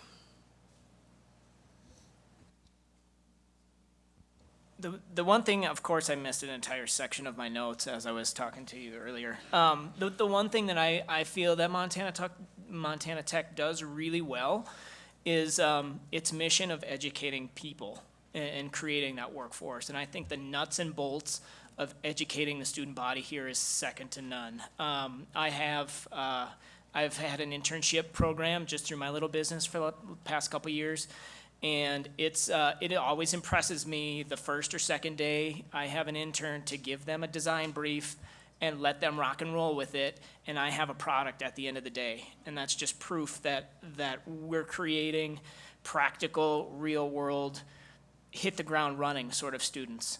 The one thing that I would probably suggest would be to build those relationships with industry a little bit more and have some sort of outreach so that we become top of mind when internships open up, that people come to or seek out Montana Tech before anybody else. Just a little bit to add on to those great responses. I didn't mention Highlands College, and I should have. That was a oversight on my part. We actually help fund part of the Lyman's school program down there, and we draw from that from time to time. It's very, very difficult to get skilled craft labor. We have significant journeyman programs within our company for our electric linemen, our gasmen, and that's a difficult role to try to fill. And to the extent that your Highlands programs can feed that pipeline, that's also a very important thing. In addition to the professionals that we will continue to need, we need to make sure that we have that craft workforce, skilled workforce, able to learn, and also deal with technology. Our technology changes in industry just like anywhere else, are significant. And we're no longer doing the things with, for example, we used to have mechanical relays that operated our transmission system. Those are all electronic now, and you have to have a different type of education than once had. So those kind of things are very important to concentrate on both professional and also craft. Thank you. Regent Sheehy. First, I want to thank Mike for bringing feedback about specific program changes. We spend a lot of time on those program changes and we never hear back from industry. I think this is the first in 5 years that we've heard actual specific feedback on something a change we made in programming, and it's gratifying to know that it worked. We'd also like to hear if there are things that aren't working, but I appreciate that you put that much detail into it. Both of you have mentioned internships. Is there anything that we can be doing in two ways? First of all, to expand the internships available to the students here, but also to replicate the obvious success you've had with internships at this university across our state. Is there any advice for other universities for how to get industry involved in our students' lives through internships? You know, just immediately off the top of my head, is a communication kind of void. I think I know that we have career fairs and stuff that happens here, but that's seldom heard outside or off of campus, and I think that would just be a step in the right direction. One other point, I forgot to mention that I was also on the foundation board for 2 terms, and part of that discussion around changing the degree programs so that you had the more identifiable mechanical and civil programs, and again, very important step, I think, for Montana Tech. As far as creating more opportunities for internships, the way ours really came about was, just having a dialogue with Montana Tech. That's how it all got started. We expanded it across our entire service territory, and that all is really done at the grassroots level in talking with the different institutions. So getting that local presence and connection with industry through the institution, I think, is very important. Regent Nystuen. Thank you, Chair Lozar. Most of us come from other parts of the state of Montana and don't have probably a current anything really relating to mining and the extractive industries and so forth. Could you give us an overview of how important mining still is here in Southwest Montana, the trend, the future, the risks, the opportunities, and so forth, and the educational opportunities that perhaps the Board of Regents could help with that? So, thank you. Again, I'll look at this question through my lens, and that is that the mining industry is a customer of Northwestern Energy, and in many ways, very, very large customers. We have the mine, obviously, here in Butte, Stillwater Mine in the Columbus and Nye area, and other operations. And as those industries suffer and have challenges, the rest of the state sees that. The state is changing in terms of its viewpoints and what it wants to be when it grows up. Renewable energy is a much more discussed part of our future, and that's changing the way we view our traditional industries. So from my perspective, being able to keep up with those changes and still provide opportunities for our students is very important. We have, again, this is close to Northwestern Energy, so it may not be on top of mind for many of the regents or others in this room, but we have one of our largest industries slowly shutting down in Montana, and that's our coal industry. Colstrip Units 1 and 2, which went into service in the late 70s, will shut down at the end of this year. That's going to cause 100 or more employees to lose their jobs in Colstrip. It will change the face of the energy portfolio that serves Montana and our customers. And the regulation around how we procure energy and so forth is also going to change. So we've got some really big challenges ahead of us when you think about serving electricity and gas to our customers with the change in the resources that are coming down the pike. And it's not that far away that Colstrip 1 and 2 are shutting down. Colstrip 3 and 4, that is, could shut down within less than a decade, I would guess. So that coal industry will almost be gone in Montana. The mining industry has had its own challenges. So I think as a Board of Regents and as a larger community, let's understand that change is good, and it's coming, but we're going to have to figure out a way to manage through the economic impact of that change, which will impact us all, and also the cost to customers for that changing supply portfolio will be significant as well. So it's a great question. I don't have any of the answers, sadly, but we're in a big change. I mean, if you go back to when I graduated from college, the petroleum industry was in one of its cycles. We had the largest, as I recall, at that time anyway, the largest petroleum engineering class graduating at that time in 1986.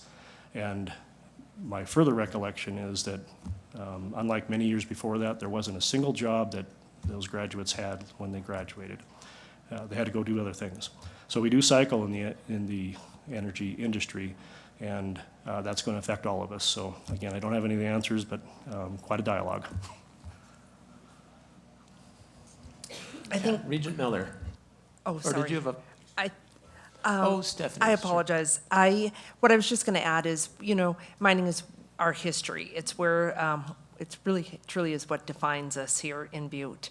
It's where we're going, and the relationship that Montana Tech has with Montana Resources is truly a great relationship. What they have done with their scholarship and what they have given has really been great for our community and for Tech. So we're very appreciative of having Montana Resources and mining here in Butte. Yeah, Regent Miller, you had a question. John, Stephanie, Mike, thank you so much first and foremost for being here with us today and taking the time out of your day. Mike, you kind of talked about the challenges that industry is facing and future challenges, at least within the natural resource and resource industries. I'm curious what you can tell us how we can do a better job educating students for challenges and technology that doesn't and don't yet exist. We're really facing a time of a high turnover of workforce and a rapid change in so many different things in our society. How can we do better as educators? That's a great question, and the one thing that comes to mind is as we, as a nation, move toward more renewable energy as the energy in the future, one of the keys to making renewable energy, which is typically intermittent, the wind doesn't blow all the time, solar energy isn't available all the time, there has to be a breakthrough in storage. Some sort of storage technology that would allow us to move that energy around so that when the wind isn't blowing, we've stored it for a different period in time. So the research around different technologies is always going to be important. And I'd also say that the research and then the cost curve.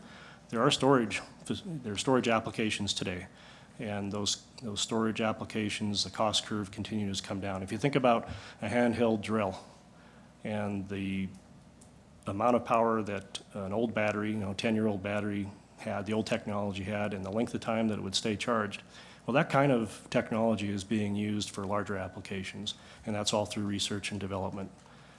So I guess I'd suggest that keep your eyes open on what the trends are and be looking for the different research opportunities.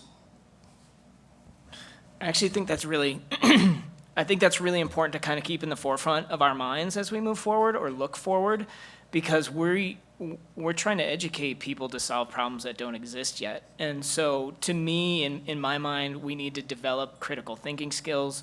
We need to develop outside the box thinking so that we can create solutions for problems that we just don't even know yet. And I think moving forward, those are things that we need to base some decisions on, is how do we move forward in maybe a non-traditional way. Thank you. Regent Rogers. Thank you all so much for your time here today. Mike, you mentioned that you've seen a lot of evolution in the industry over the years, thinking about how those traditional energy industries will continue to change and workers will potentially need to retrain to new skills to access new opportunities. Have you ever seen a good example of when the educational system was able to work with industry to create those retraining programs, or are there best practices that industry could help to bring to the table when those opportunities arise? That's a great question. I witnessed one when the Anaconda Company closed down in Montana, and we and many of you witnessed the same thing. Montana Resources kind of emerged out of that, and in the meantime, though, there was workers that had to move on to different opportunities. And I actually graduated from this facility with a number of those students that were non-traditional students that had to do something different in their lives because their job opportunity went away. And you know what I found out? They were the best students. They had real life experiences. They knew what they needed to do, and they were very, very serious about what they did. So I guess keeping curriculum flexible so that students that want to gain more experience and more education while they're working is very important. So those advanced degree opportunities that are available available to somebody who's working full-time, I think are very, very important. I'd give that advice, and I can't think of anything else right now, but I think all of us witness that probably every 5 to 10 years, something like that happens that causes retraining opportunities in need. Thank you. I had a question, and I think I heard loudly and clearly that there is a great opportunity for us to describe to industry what the special focus means for Montana Tech, and I appreciate you bringing that to our attention. Just to kind of flip it back to you, what do you believe the special focus means for both for Butte and for Montana Tech?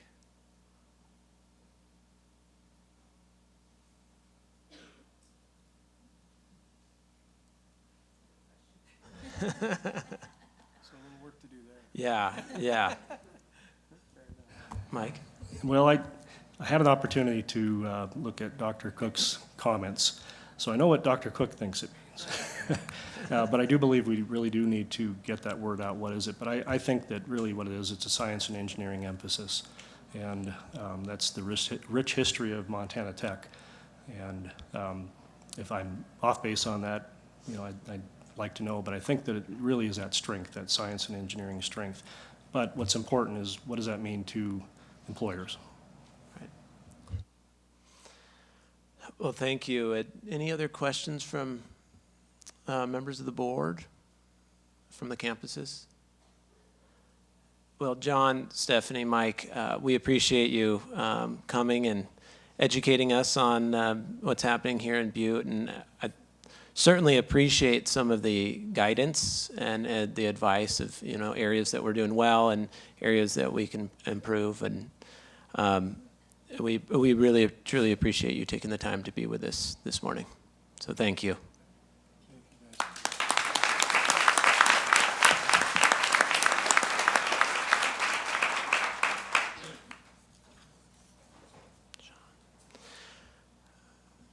All right, we'll move on to the next item on the agenda, which is board education.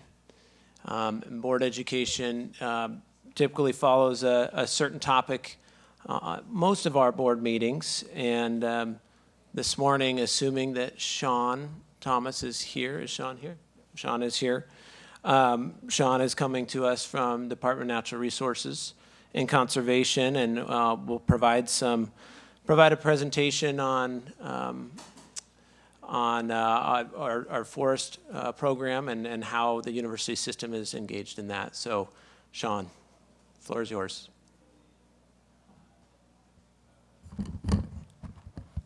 Thank you.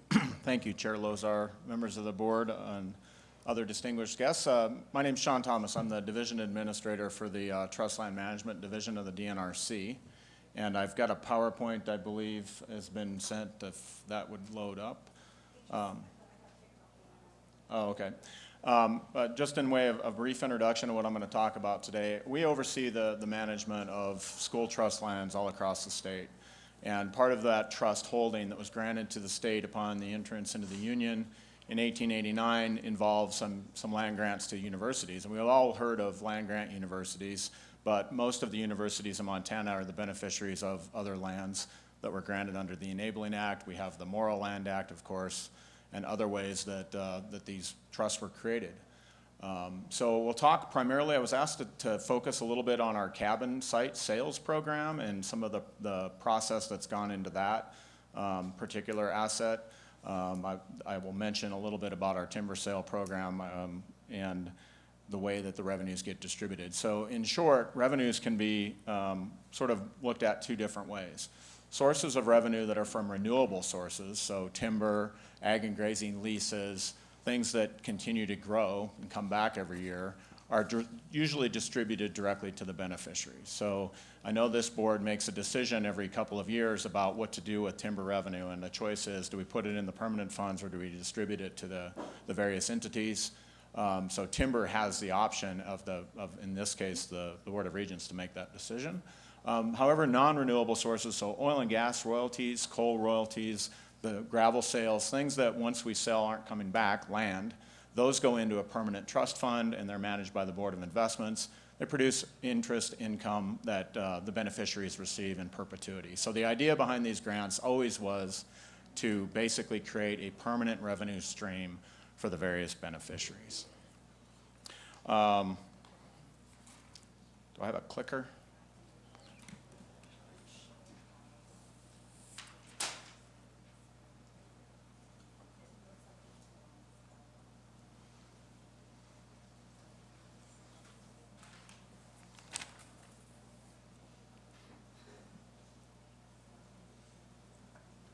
All right, so who has trust lands within the Montana University system?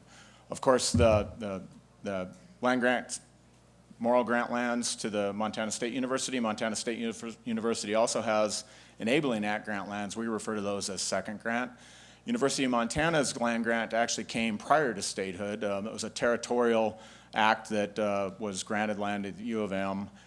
Tech has lands, and Eastern and Western, what we call the state normal schools, per the terminology in the Enabling Act. Where are they? Well, they're scattered out from border to border all across the state. The blue squares generally represent 640 acres or 1 square mile of land. You can see that their section 16s and 36s were granted for the purposes of common schools, K through 12. And then in lieu, blocks of land in the Enabling Act, for example, they would say 50,000 acres in Montana will go to X beneficiary, and there was a process by which we selected lands that were either for the university or other beneficiaries, or if the lands were previously occupied by the federal government, the National Forest System lands were already reserved. If there were homesteads, et cetera, those lands were selected in what was called an in lieu of program. Interestingly enough, we are still trying to settle the books with the federal government for the last of our in lieu lands related to common schools. So one of my career goals is, after 130 years of statehood, to close that deal this year and get the books figured out. Surface and mineral acreage is different, and that's because the Enabling Act doesn't allow for states to sell their mineral interests. The states could sell, and in fact, many states sold most of their trust land grants to generate revenue, to put into permanent funds, to actually generate revenue that way. Montana sold about 1 million acres between all the trusts earlier in statehood. Since then, the legislature has sort of shut that down. We can sell land, but we can only sell land and put it in land banking, which is a fund that we use to buy other lands. So you'll see a difference in those acreages, and that's because we retain the mineral estate in the past when we've sold the surface. So there is a difference there, which creates unique sets of issues and concerns with people who own surface land, and we have oil and gas or other mineral development that may occur underneath. We refer to that as split estate, and it can be an issue with how we manage and deal with these folks that are leasing and managing the surface where we've sold it off. So we generally don't like to sell surface even today in places where we have a high potential for mineral development in the future. The focus today I'm going to talk mostly about is our residential leasing program. I've got a list of some of the administrative rules that revolve around that program. This is a program that we started sort of as, I would describe it as a side business. So people would walk into one of our field offices. We have field offices all around the state, and they would say, we'd like to have a cabin site on, the river, or the creek, or the lake, and And we would say, okay, that sounds like something we could do. And we'd go out and, this is probably in the 1940s, 50s, post-World War II, pound 4 stakes of rebar in, a half-acre lot next to the shoreline at Echo or Placid Lake, Seeley Lake, and charge somebody $50 a year. They would then go build a home or cabin and recreate on that property. So the history of that is, at a point where we became more sophisticated about the assets that we're managing and the purpose of those assets to generate the full market value and the most revenue that we can generate for our beneficiaries, led to some conflict in trying to set the lease rate. So we had an under-market lease rate. Land board is our decision-making body. The state land board, the top 5 elected officials, makes the ultimate decisions along with the legislature. So we get into this back and forth between the department trying to exercise our mission, policymakers and the public, and this struggle. So that goes on, gets really heated in the 1990s and goes on for more than a decade. Ultimately, the solution to that is, this leasing business is tough. We spend a lot of time and energy trying to manage it. We never quite get to the full market capability of that, even given many lawsuits. So the legislature, and with some encouragement from some of the university system trusts, Tech in particular, in 2013, we get to a Senate Bill 369 through the state legislature that creates a process within a process for us where we can sell these properties to the lessees, primarily to the lessees. And it's a process within a process because we had already created this land banking program that I referred to a little earlier, which allows us to sell land, put the money in an account, and buy more land with more access, better returns to the beneficiary, that sort of thing. So we set out some goals that we wanted to maximize the revenue. We wanted to sell these properties over a reasonable period of time and across the state so as not to oversaturate any one market, and then improve our portfolio by trying to find replacement lands that are less costly to manage and maintain, and that are actually, at a fair market price for whatever use that we're leasing them for. We committed throughout the process to try to sell 40 of these a year, thinking that was a reasonable number that we could get if we had an FTE. In 2015, the legislature granted us a person to work on this program specifically, and so that's what we've been doing since. Preferential rights through this process, the lessees do have some rights that, as far as preference on those leases. They nominate they have an ability to nominate to actually pursue the acquisition of their property. They have the right to have a hearing if they protest the valuation that we've come up with as far as setting a minimum bid. These are still required to be sold at public auction. They also have the ability to match a high bid. So if there is competitive bidding, a lessee would have the ability to match that and retain that, or to purchase that property. Just a quick picture. This is one of the lots of Montana Tech property on Echo Lake, up in the Flathead Valley near Big Fork. Some of these are pretty nice recreational properties these days. We have sold 119 of these since that 2013 statute passed, more than $15 million. We have increased our capacity to process these. The process takes about 2 years, but we have gotten better at it, and we've gotten more aggressive at trying to get these things through. At next Monday's land board meeting, there's I think 40 cabin site sales up at one phase or the other in front of the state land board with a total value of I think about $15 million. Here's a lot. This is one of our more remote lots up in Sanders County. This is a property in the Thompson River area, if any of you are familiar with that part of the state. A little bit more remote, still a very, very nice recreational property, but substantially less value there than in the lake frontage type stuff. We also have homestead type properties, so ag and grazing lessees would lease a full section of state land, and somewhere along the way they'd have a home site they would create. So these are a little different. They're not the recreational type properties. This is somebody's actual farmstead. We're surveying out and selling those additionally. We do about 5 of those a year as well. But we're retaining the higher value, less costly to manage agricultural land, which is kind of the core of what we do, and we think we do better than we are landlords for recreational properties. So this is the process. Like I said, it takes a couple of years. It's fairly lengthy. We solicit from everybody who leases. We go through that. We winnow that down through a variety of criteria. Then we take them to the state land board. So the green boxes are all the places where the land board interacts with this. The blue boxes are where the lessees interact. We have to get a survey, we get a generally certified appraisal to set the minimum bid. That about a percentage of people will request the hearing. The hearing adds at least 2 or 3 months to the process by the time we assign a hearings examiner, collect evidence, hold the hearings, and come to a decision. And what we've seen over time that about 3 out of 4 applicants that request a hearing actually get no relief. They stick with what our appraiser says. And so I think that has helped sort of winnow that process down a bit as well. We do some marketing and public notice. We have ads in papers. We put signs out in front of these properties. We do open houses. Then there's a registration deadline. This is where the preference right for the lessees will come in. A bidder has to have a 5% of the minimum bid value up front. And then they have to do this 20 days prior to the auction. So they have to kind of know what they're up to. It's not like somebody's just going to wander in the door and put in a bid for one of these properties. And then the lessee can decide to withdraw within 10 days of the auction. So they will know before they actually have to put up a bid whether there's going to be any competitive bidding. Generally, we have not had competitive bidding on these properties. Despite the marketing, that split estate of the improvement owner owns the cabin, so you have to figure out how you're going to settle up with them as well as buy the land, and the financing for that's a complicated question. So it's just not, it doesn't lend itself well to competitive bidding. We're really relying on our certified appraisers and our hearings process to establish fair market value.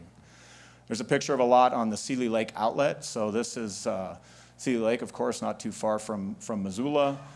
This is the Clearwater River outlet, and there's a variety of cabin sites. A lot of them are tech that exist along the water. There's a dock somebody has that goes out through some swampy land on the riverfront.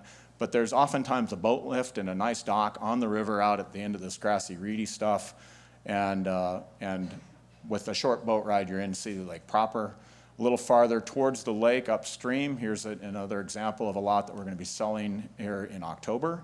You can see these are all cabin site leases, all properties that are Montana Tech's trust, and a variety of those have been sold and are currently being sold. So how does this break out by trust? Really only 2 universities are the benefit of this. I think we've sold a little bit of land banking land for the University of Montana, but mostly it's been Tech and the MSU second grant. So more than half of the total cabin sites, even though these university systems are a small percentage of the overall land base, they're heavily oriented in this cabin and home site land classification. There's another picture of one of our lots, this one again on Echo Lake in the Big Fork area. Variety of prices. This is a landlocked lot near the town of Seeley Lake. This would appraise for probably somewhere between $40,000 and $60,000 for the lot. Say it's around a half an acre. A lot on the lake itself is over $500,000. We have a property that's going to be in front of the land board on Monday on Placid Lake that's over $500,000 just for the land value. So they vary a lot depending on water frontage primarily. So the money goes into the land bank fund. Here's what the current balances are, broken out and by a couple of different beneficiaries. The small slice of the pie shows sort of some of the other beneficiaries. Some of these monies are cabin site. Some of these are other land banking sales, just low producing ag land that's sold for low values. But that's kind of where we sit right now. We'll talk real quick, and then I wanted to leave time for questions about what we've done with some of that revenue. Some of the money we've sold from the cabin site program has gone into purchasing of a large farm we purchased 2 years ago out near Miles City. We like farm properties. Ag land is a good return, pretty high investment return for us. It's predictable. We lease those on a cash lease basis, so we know what they're going to return every year, and they require very little administrative input, where we have a lot of people who have to have hands-on these cabin site leases every day. There's always issues that come with that program for staff. It takes a lot of time to manage those, whereas ag properties, as long as everything is going well, we see them every 10 years and we cash checks from them every year. So that's kind of what we like to do is focus towards ag land. We've bought quite a bit of timberland through the land banking program. Big acquisition up in the Stillwater State Forest that was in the news in the past year, where we closed up and blocked up some of our ownership there that was once actually school trust property and had been sold off and now has come back. So I guess with that, I will answer any questions that you may have. Thank you. Thank you, Sean. That was fascinating, and I'll go ahead and just say it because I know everyone's thinking it. Those are nice sites. Wow. Yes, I'm legally forbidden from purchasing a site as an employee of the DNRC, but yeah, there's nice sites and there's some decent values to be found, I think, in some of the neighborhoods for sure. Excellent. Regent Sheehy. Just out of curiosity, are any of the land sales subject to restrictive easements or kind of conservation easement type restrictions? Great question. So when we sell land, we are required to get full market value. So we could place some sort of easements on our land, and in fact, oftentimes we'll have an easement for a road or a driveway. We've put easements on state trust lands for the purposes of parks, except we're working on one of those right now up on Flathead Lake. So we can place easements on, we have to get the full appraised value of that, and then that would transfer with anything, but we would have to be compensated for those easements in advance. So if a property had high conservation values, we would be forbidden legally as a trust manager from selling that at a reduced rate with some conservation value attached. We'd have to be compensated for that value in advance. Another curious question. How many times does the lessee make the purchase? Great question. So when this started, we were seeing about 25% of people drop out for one reason or another through the process. They would nominate and get in. Appraisal would come out higher than they thought it was worth. Maybe they look at the numbers and say, you know what, this leasing deal actually isn't that bad of a deal at all. We have, and I didn't talk about this, we have fixed the leasing process quite a bit. We had litigation, we came up with a settlement agreement, and we've got lease rates much closer to market rates now. So there are people that are looking at that saying, you know, this isn't that bad of a deal, so they will bail on the sale process for a variety of reasons. Like I said, getting financing is a trick because of the split estate. So 25% when we started, we're seeing more like 10% now. I think it's gonna vary a lot as we move through the process. Obviously, sort of the low-hanging fruit has been the easy stuff. People that have the means and are on these higher value properties that really wanna, acquire that have been, they've been some of the first people through the door. As it goes down the road, it's gonna be a little tougher, and I would guess the takeout rate or the fallout rate may increase. Regent Nystuen. Thank you, Chair Lozar. I'm very familiar up in Kalispell with Section 36, which became a great facility for kids' sports with soccer fields and baseball, softball, all those types of things, which is located on that particular section, as well as significant commercial development where the Costco and Lowe's and a lot of shopping is. You spent a lot of time today talking about recreational properties, cabins, and so forth. Do you, in your work, see considerable other opportunities for developing Section 16s and 36s for youth activity like kids sports in Kalispell and for commercial developments, or aren't there not that many Section 16s and 36s that lend themselves to commercial? So I'm curious, are you seeing this other places around the state? Thank you. Yeah, great question. I wish there were more. There are numerous opportunities for commercial development and commercial leasing for us to pursue around the state, and in fact, we have. We have commercial developments with hotel in Great Falls. We've got a number of opportunities in the Bozeman area. Actually, Bozeman, we have a lot of potential for Section 36s. Some of those are at build-out. Some of those are projects that are in the works. I think I'm trying to think just from memory if any of them are on university system lands. I believe most of them are not. None of the ones that are jumping to the front of my mind are mostly common schools. Again, the 16s and 36s as in Kalispell. There's a lot of stuff that we do to generate revenue for the beneficiaries, including the university system. We produce an annual report. You can take a look at that. We have a return on asset that comes along with that. You can really see the numbers and the different activities: timber, ag and grazing, mineral extraction, whether it's oil and gas. We have coal leasing. We sell gravel. We do timber sales and a variety of other things. And this commercial sector is wide open running. We have a proposal for a 2-section, 1,200-plus acre solar farm in the renewable energy space down near Dillon that we're currently going through the MEPA process with public review on. It's on the Pine Hills Trust, which is the corrections property over in Miles City. So there are opportunities in university system trusts around where we will continue to have new and interesting ways to try to generate revenues. The solar farm, for example, if at the proposed build-out for that would generate $480,000 in lease payments every year. We make $2,000 leasing 2 sections for agriculture right now. The Section 36 property, at one time, we made about $12,000 in Kalispell on that property. We're currently pushing $1 million a year in lease payments. So it's a place that we definitely are interested in and we're pursuing. I'm happy to talk to anybody about these things more. Send me an email, sthomas@mt.gov. And I'm happy to continue to talk more. I know we're a little short on time today, and I like to talk about this stuff. But we've got a lot of opportunities, and we do a lot of fun stuff. I did have one question before we wrap this section up, and I appreciate the presentation. And maybe I just missed this, but what is the role of the universities in university trusts? Where do we fit into the process as it relates to your primary example of cabin and home site leases? Yeah, that's a great question. So we have engaged with the Office of the Commissioner occasionally through the years, just doing updates on where we're at with programs. Various universities have had interested people from the group here in the room today who have engaged with us on a one-on-one basis. There really isn't a formal way other than, obviously they're the beneficiaries and whatever your interests may be in what we're doing, we'd be interested in hearing. So we have some MEPA scoping lists that go out to the university system and other beneficiaries kind of probably more generally. If we can do a better job of refining that and targeting that more towards people within your institutions that might be interested in what's going on specifically your lands, again, send me an email and let me know because we'd love to do that. Just engaging with folks is really an important thing. The policy side is important.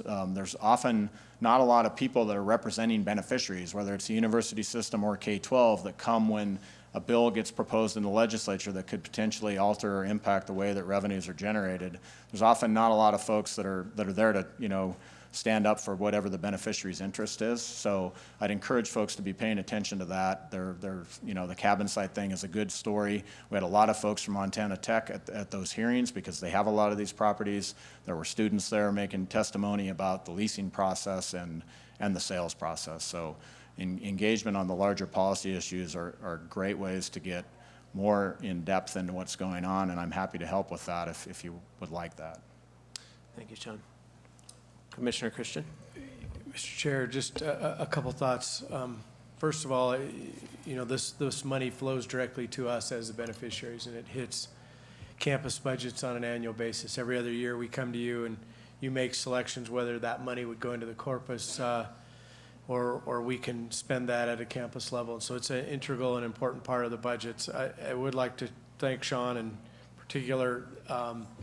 They really have changed the dial over the last decade to make these considerably more valuable to us. I mean, it was almost comical at one point, the low income that we've generated from a vast amount of resources in Montana. And I think there's been a lot of improvements. You heard from this presentation, there's still a ways to go, but DNRC is trying to maximize those revenues for us as the beneficiaries and ultimately for the students that we serve. These dollars hit directly in our budget and will be part of what you approve tomorrow. So they're important dollars to us.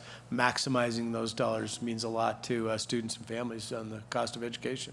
So thanks, Sean, for all that you're doing to maximize those. Well, you're very welcome, and thank you for the kind words. Thank you, Sean. The next items that we have on the agenda, we're going to be taking up in executive session. And the meeting will be closed because the discussion relates to the matters of individual privacy. And I've determined that the demands of individual privacy clearly exceed the merits of public disclosure. After the executive session, the meeting will stand in adjourn.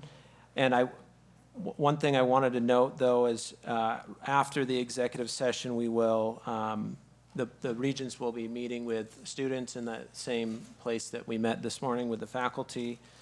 And the lunch for the meeting attendees looks like it's in the big Butte room. And then there will be an optional guided tour of Montana Tech campus, meeting outside the Copper Lounge on the east side, starting at 1 o'clock. So with that, members of the board, we'll go into executive session and we'll see everyone back at 2 o'clock. Thank you.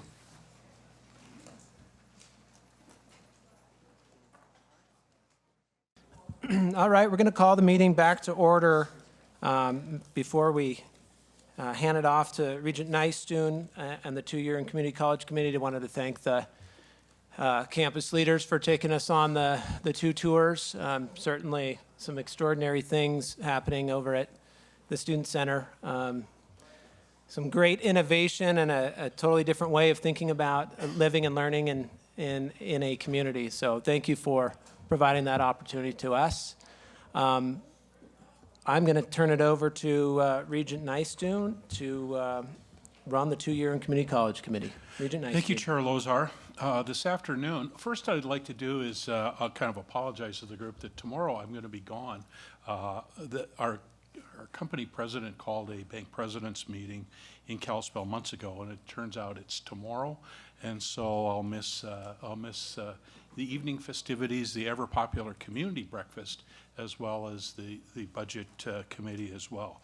Well, I personally wanted to do a shout out to Dr. Cook and his team for the hospitality here. So great job. I know there's so many moving parts with your hospitality, food service folks and all of that. I just want to do a big shout out to them for this. So, by the way, on another personal note, Kim and I are grandparents to our first grandchild, Olivia. Well, no. She's 14 months old, and I have discerned that Olivia Marin Nystuen will be a petroleum engineer attending Montana Tech in about 17 years, and I saw which room would be a good dorm room across the way. So. Yeah, get her signed up. I'm funding college tuition for her as we speak. So anyhow, I think it'd be a noble profession for Olivia to be a petroleum engineer, but her parents may have something to say about that as well. So. Well, this afternoon, we've got about 90 minutes allotted on the agenda for the two-year Education and Community College Committee. There are 3 items that we'll talk about: the career and technical education update, the dual enrollment update, and then a considerable amount of our time and resources will be spent on the two-year mission fulfillment, hearing from all two-year campuses across the state. So with that, I'm capably assisted by Deputy Commissioner Brock Tessman this afternoon, and we're going to hear first on career and technical education update from Jackie and Katie. So I'll throw it over to Brock. Thank you, Deputy Commissioner. Chair Nystuen, members of the committee, thank you very much. Gosh, I feel like I don't need to offer much of an introduction on career and technical education. We talk about it a whole lot, and rightfully so. You know, if we think about CTE, it really hits on both ends of the spectrum for us in terms of supplying talented graduates, skilled graduates to fuel Montana's workforce. But on the other end, as we talk about college access and reaching the 40% of students that might not be thinking about any post-secondary option, a lot of them might be best served through CTE programming. So it's really important, and Jackie Treaster, our Director of Career and Technical Education and Dual Enrollment, is here along with Katie Brook, our Perkins Program Manager, just to talk a little bit about, I guess, the outreach that we already have underway in the state with respect to CTE, and then to talk about this network of state stakeholders and the way in which the Montana University system operates at what we think is the center of that network. So Jackie, I'll turn it over to you. Great, thank you, Mr. Chair, members of the committee. Is this working? Okay, good. I'm really happy to be here to talk a little bit about the work that we've been doing to drive increased alignment of CTE and workforce development in Montana. As Brock alluded to, this is a really exciting time for CTE. There's a lot of buzz around it, a lot of conversation around it. Perkins 5 was reauthorized, a lot of talk during the legislative session, and so, you know, exciting time right now. And at OCHE, we have some big plans for the coming months and years, but we've really made a lot of progress so far, especially in our cross-agency work, and we're really proud of how we partner with other agencies and stakeholders in Montana, and we feel like we are at the center of several initiatives that I will talk to you about today. So the first is our CELT team. So this is our state executive leadership team. This is comprised of members from both OCHE and OPI. We also have McCall from the governor's office as a representative, as well as a representative from the Department of Labor and Industry. OCHE is the eligible agency for Perkins Grant, and so that's $6 million a year, and we take that responsibility very seriously. So we organize this body in order to do a few things. The first is set funding priorities for the Perkins Grant each year. We also vote on how to use the Rural Reserve every grant cycle, and the Rural Reserve is a special set aside of local application funds that we can use for targeted activities and programs. We also use the CELT to review and approve Montana Career Pathways every year, and these are our state-approved CTE programs of study. The second area I'll touch on is our agency leads meeting, and this is made up of leadership from OCHE, OPI, and DLI. And really, this is an opportunity for us to meet in an informal setting and talk about opportunities for joint activities, streamline new initiatives in the state, and work together better overall on shared priorities. The third area I'd like to touch on is our business and industry engagement. So Perkins 5 reauthorization really opened the door to a lot more robust stakeholder engagement during our Perkins 5 planning process. We're also reinstating our state CTE advisory board, which will work directly with the CELT to give recommendations and guidance on the decisions that we make in those meetings. We are going to have the board made up of members from several different sectors. And for example, we're going to ask for some representation from the photonics industry in Bozeman, folks from healthcare, machining, construction, finance, just to name a few. And the fourth and final area that I'd like to talk about is our labor market industry data-driven decisions. So again, with Perkins 5 reauthorization, we have more opportunity for collaboration in this area. And one example of that is our DLI Perkins data dashboard. So this was a direct response from DLI to a need that our campus Perkins coordinators have moving forward, where they'll need easily accessible labor market information to consider when they're planning their grant activities each year. I've also been working more with Brock and Joe Teal on program approval and identifying areas of need where outcomes result in high wage, high skill, and in-demand occupations. And if a program meets this criteria, it'll be fast-tracked in order to meet workforce needs as quickly as possible. We're also implementing a new Perkins requirement called the Local Needs Assessment, and this is a new federal requirement, which our new Perkins program manager, Katie Brook, will talk about next.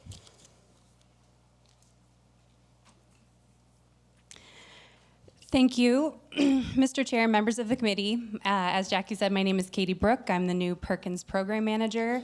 I've been on board for like a little less than 3 months, and this is a really great time to be coming on board with Perkins. There are a lot of really exciting things coming for CTE in Montana, and I'm really excited to get to be a part of that. I'm going to tell you briefly, if I can get the slide down, about the new comprehensive local needs assessment requirement for the Perkins 5.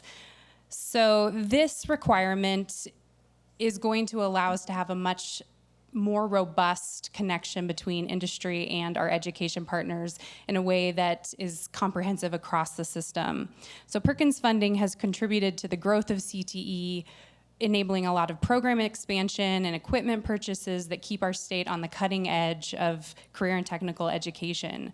Now with Perkins 5, all of our local education agencies, both secondary and post-secondary, will need to conduct these regional local needs assessments that will require input and coordination from local industry and look at workforce trends to make sure the programs that we are creating have need and are in high demand and high wage areas. So the local needs assessment will need to be completed every 2 years. This effectively creates like a revolving door of industry input. So on a regular basis, we will be getting input from industry on what kinds of programs we should be having, and then they can come back and talk to us a little bit about how those programs are working and what type of students those are putting out. So I know that came up a little bit this morning, and this is going to be a great avenue for allowing that industry input to come back into our system.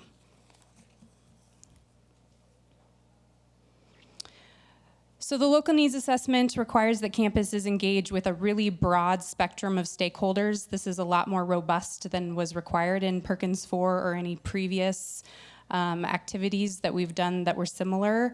We hope that this will allow campuses to bolster those relationships between education and industry. The first step is going to be to review that labor market information.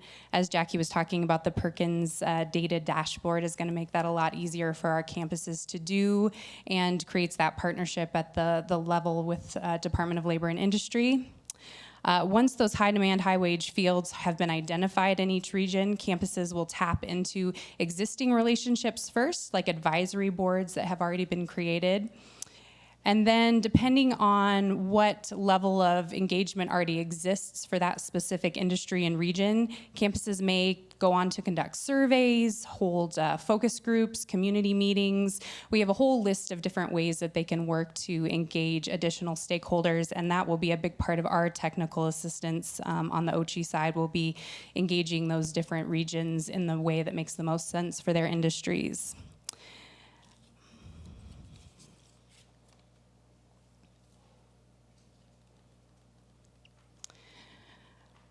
So in addition to engaging those industry and workforce partners, Perkins 5 will require that campuses work really closely with their secondary partners as well. They're supposed to gather input from teachers and counselors and parents and students, and then special populations, which include individuals with disabilities, those who are economically disadvantaged, non-traditional students. So for Perkins, that means gender non-traditional students, men in the nursing fields or women in engineering, single parents, English language learners, homeless youth, foster care youth, and youth who have parents that are active members of the armed forces. So that process will be also a little bit new and more involved for campuses, but we've got a lot of plans to help them reach out to those different areas of their communities.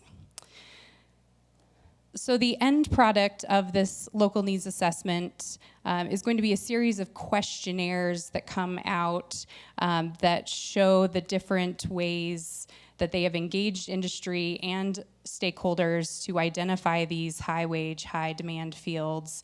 Campuses are going to need to be able to provide evidence that the programs they want funded align with industry demand, reflect changing labor market trends, produce exceptional workers, and allow equal access to the labor market for all. So this is a really exciting way to see formalized that connection between industry and education.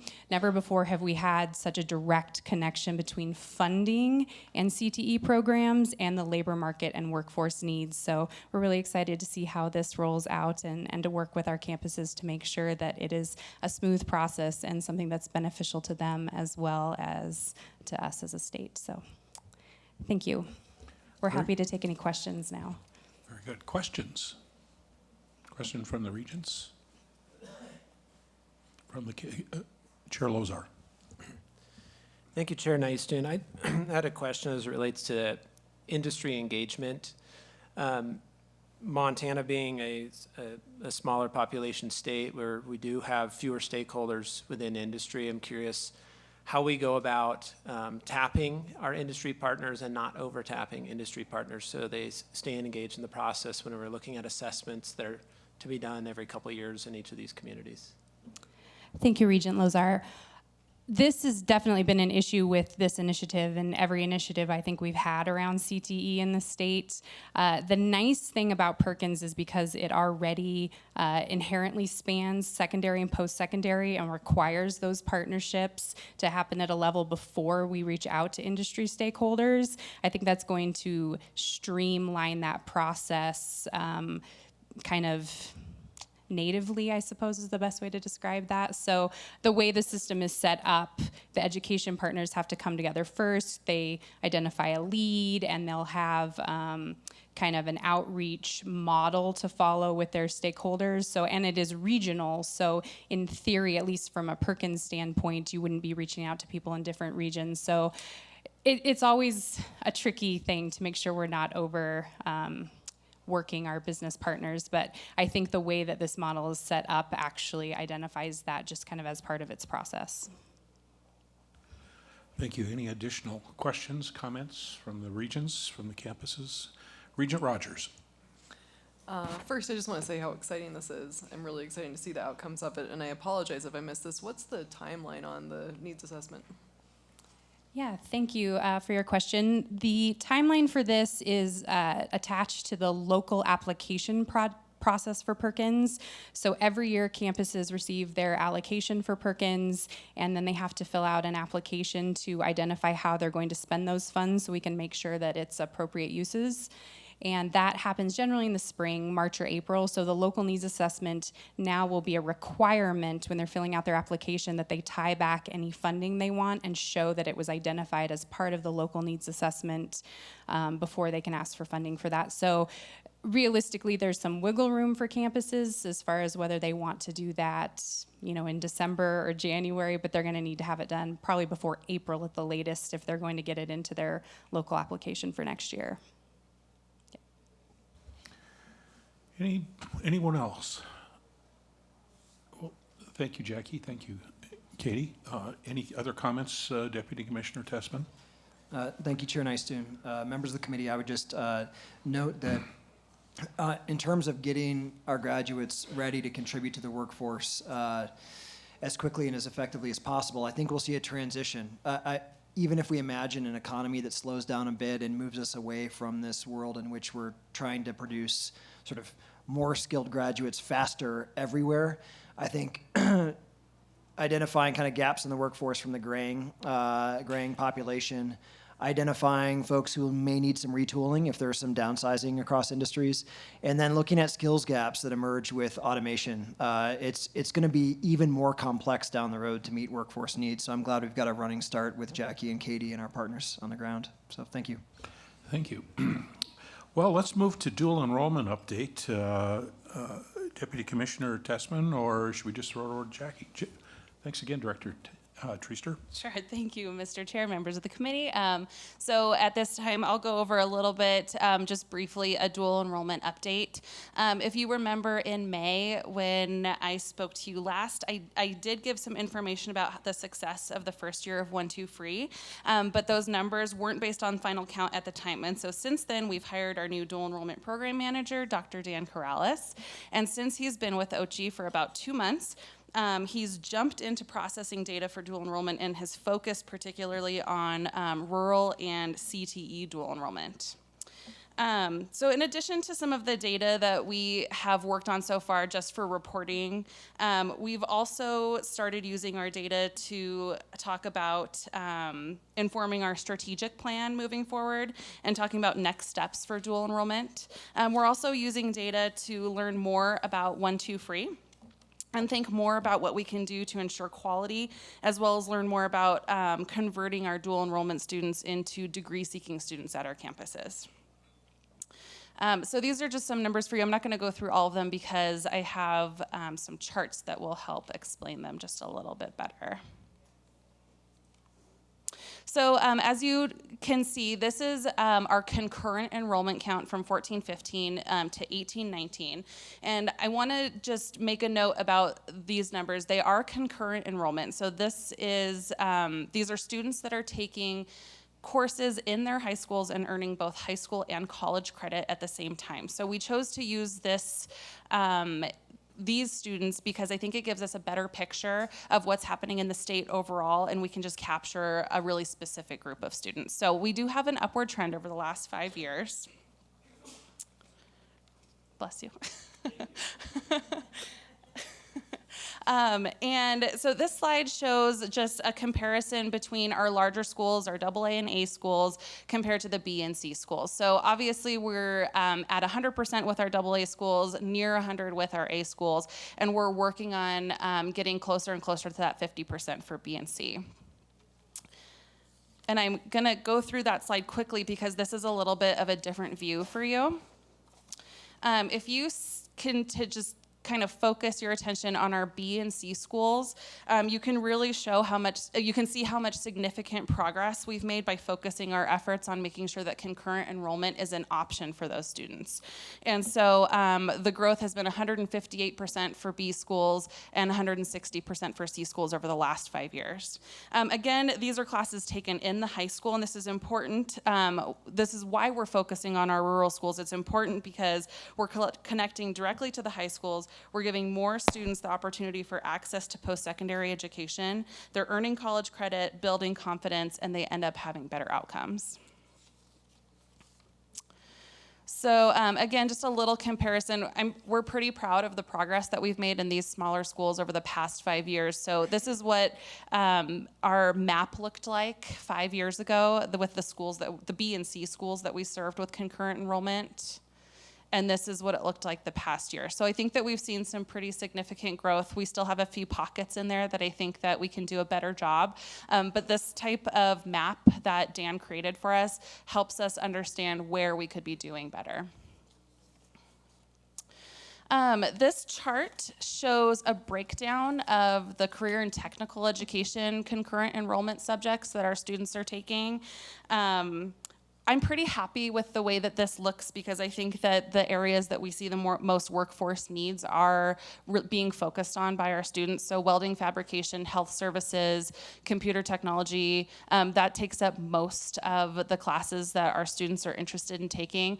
I'd also like to note that, CTE, we talk about a lot. It looks a lot different than it did 10, 20, 30 years ago. So while obviously welding and fabrication are really important parts of our workforce, it's really fascinating to see students be more engaged with health services, more engaged with computers, technology, drafting, business, education, accounting. And so really CTE just spans a wide range of occupations, and we like to make sure that our students are aware of that and are taking advantage of those options. Just a little bit to show our growth with CTE versus general education credits taken with concurrent enrollment. So as you can see, 5 years ago, we were at about 25%, and we've jumped up to almost 35%. That's close to being on trend with the national average. Ideally, we'd like to see about half and half with CTE and general education. And just a little bit of a different view for you. While that number is sitting at 35%, that growth over the past 5 years doesn't look huge, but if you look at the numbers based on overall growth, it was 195% growth in concurrent enrollment with CTE over the past 5 years, and an overall growth of 114% with overall concurrent enrollment. So very positive outcomes so far. We're excited to see what happens as we enter the second year of 1-2 Free, hoping that our numbers are even more exciting for you next year. And with that, I'm happy to stand for any questions. Questions for Director Treaster. Regent Sheehy. Do we have any data yet? How many of the students who take concurrent credits enroll in Montana University system campuses? So I believe that we have the data to be able to process that, and that's our number one priority now, is figuring out which of our students are engaging in dual enrollment and how many of them are matriculating not only to the campus that they engaged in dual enrollment with, but the Montana University system overall. So hoping to have more updates for you as we get more time to process. Sure. I think it's always been a goal that we would attract students through concurrent enrollment. Yes. Is it still the case that the concurrent enrollment credits apply only in Montana University system colleges, or are other colleges accepting them? Thank you, Mr. Chair and Regent Sheehy. So I think with our new, I'm sorry, I'm blanking on what's Joe Tealban? Common Course Numbering. The Common Course Numbering Initiative, I'm sorry. So ideally, every course that a student takes at a Montana high school through dual enrollment will be accepted at an MUS institution. However, we also like to see our neighboring states and beyond also accept those credits. It is easier with Common Course Numbering for us to be able to do that because we have our outcomes published, and other schools and states can access those, and then they can decide how the credits transfer. Regent Tuss. Thank you, Regent Nystuen. Great report, good numbers. Great numbers. Tell us what's next. I mean, are we just going to continue on this trend? Hopefully these numbers get bigger, we get more small schools. What do you think is around the corner with regard to this in terms of the interest that you know lies with this board in making sure that this continues to be successful throughout Montana going forward? Sure, Mr. Chair, Regent Tuss. I mean, that's a fantastic question. I think one that we talk about weekly, if not daily. So, we're excited to enter this second year of 1-2 free. I think there's, Montana is not a huge state. There's only so much growth we can see over the next few years. And so I think right now what we'd like to focus on is, I think obviously we have some room to grow with CTE and with our rural schools. I think that we do have some growth there. I think that we do need to focus on quality. We have a lot of questions about, making sure that a student who's taking post-secondary credits in a high school, making sure that they're getting a true college experience. And I think that there's some work that we can do there just to ensure that quality and that experience for those students. And I think one thing that our office will need to focus on and our team is making sure that, if those numbers turn out that the students who are engaging in dual enrollment aren't matriculating to MUS schools, how are we missing that? How can we make that process better? How can we better serve those students and make sure that they do pursue post-secondary education? Regent Lozar. Thank you, Chair Nystuen. Director Treastert, it's promising to see some of the growth in concurrent enrollment at the B&C schools, and I know this board has talked about issues with teacher shortage in rural Montana and just finding teachers to teach in rural Montana, let alone finding teachers who have the licensure to be able to teach concurrent classes in dual enrollment. What trends have you seen over the past 2-3 years since we've been really diving deep into this conversation? Have you seen in more teachers having that licensure to be able to teach in BAC, our rural schools? Sure. So, Mr. Chair, Regent Lozar, that's another topic that comes up quite often. And some of our smaller schools, the reason that they aren't engaging at 100% is because that tends to be a barrier. So one way that we kind of get around that is to push CTE, because a lot of our CTE post-secondary credits don't require a master's degree to teach. And so a lot of times that's an area where a small school can get started. We've also talked a lot about how to remove barriers for teachers who are interested in obtaining a master's degree or those 9 credits of graduate level education so they can then teach in the high school. And we've tossed around a few ideas. One of the barriers that our teachers face is that they have to be in a degree-seeking program in order to enroll in those credits. And we'd like to see if there could be some flexibility there, perhaps, for this special group of teachers that are interested in pursuing dual enrollment. And cost becomes a barrier as well. And so in the past, we have had funds that have been able to support those teachers. Reach Higher Montana, and I believe Kelly was here earlier, hopefully she's still here. They have been supporting our teachers as well with rural teacher scholarships. And I'm always keeping my eye out for if we can secure grant funding to help those teachers pursue that extra education so they can offer those courses. And that's definitely an area that I think that we can work on and do better. Other questions? Question I guess I have is, as we see the success of this program, how do we fund it into the future? I mean, is that on the commissioner's radar, Deputy Commissioner Tessman, Deputy Commissioner Trevor? If this continues to grow at a 10%, 20% per year pace, these come with a price tag, and where do the dollars come from to be able to support this? Thank you. Mr. Chair, I would say that it's absolutely on our radar. We have discussed this a fair amount over the summer, and I think at some point we have to relook at both our own internal funding formula and what the source of funds are, what the cost will be, and who will bear that cost. I think that the unique sort of chart of progression of dual enrollment, something we were certainly charged with doing a while back, has sort of fluctuated. And as you well know, we've tried several different pilot programs. We've changed the pricing model. We did the credit for credit coupon. We've done 1, 2 free. We did a pilot program in Billings. I think we will be in the process of asking our new dual enrollment director now on board some of those questions of what models have really produced the most success. How do we continue those at scale, and ultimately how do we pay for them? I have some thoughts around it. I don't know if I want to answer today because I really want to let the process come to fruition on its own, but we've certainly seen success from some of those models at a much higher rate than the others. I think we need to figure out then how to support those and what the right pricing structure should be to best support those, and ultimately then what expense is left, who will bear that, and in what percentages, and how we get there. Yeah, my thought was not to take the wind out of the sails, but ultimately start thinking about how do we kind of rationalize the expense if this thing continues to grow like we hope it does. So thank you. Other questions or comments for Regent Dombrouski? Thank you, Mr. Chair. I don't know if it's a question for you or for Commissioner.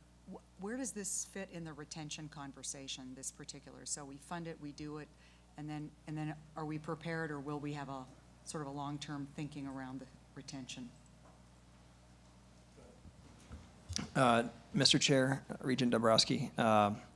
Two things to touch on here, and one is really about I guess what I think of as the conversion rate, and actually that gets at the way in which we could see any investment in dual enrollment really paying for itself is through increased enrollment in the Montana University system because of the access it provides.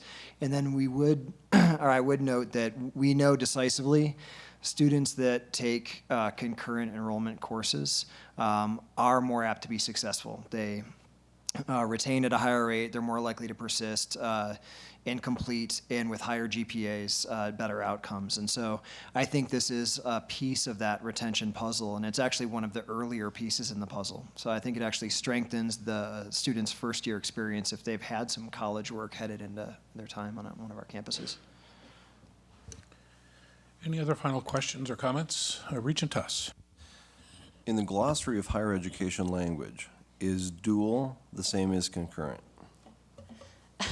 No. So sorry, Mr. Chair, Regent Tuss, the way that I think nationally and in Montana we consider it is dual enrollment is any student that is pursuing post-secondary credit while they're still in high school. And that can be through concurrent enrollment with them earning both high school and college credit at the same time. Sometimes that happens in the high school, sometimes it happens at the college. And then there are students who just engage in early college. And that is a student who's still a high school student but enrolls in a college course. That doesn't necessarily count for high school credit. So there's a few different versions going on. We tend to use dual credit for kind of that overarching, any student engaging in post-secondary credit while in high school, and concurrent enrollment. These numbers are talking specifically about those students who are in their high school taking a post-secondary course that counts for a graduation requirement at their high school level.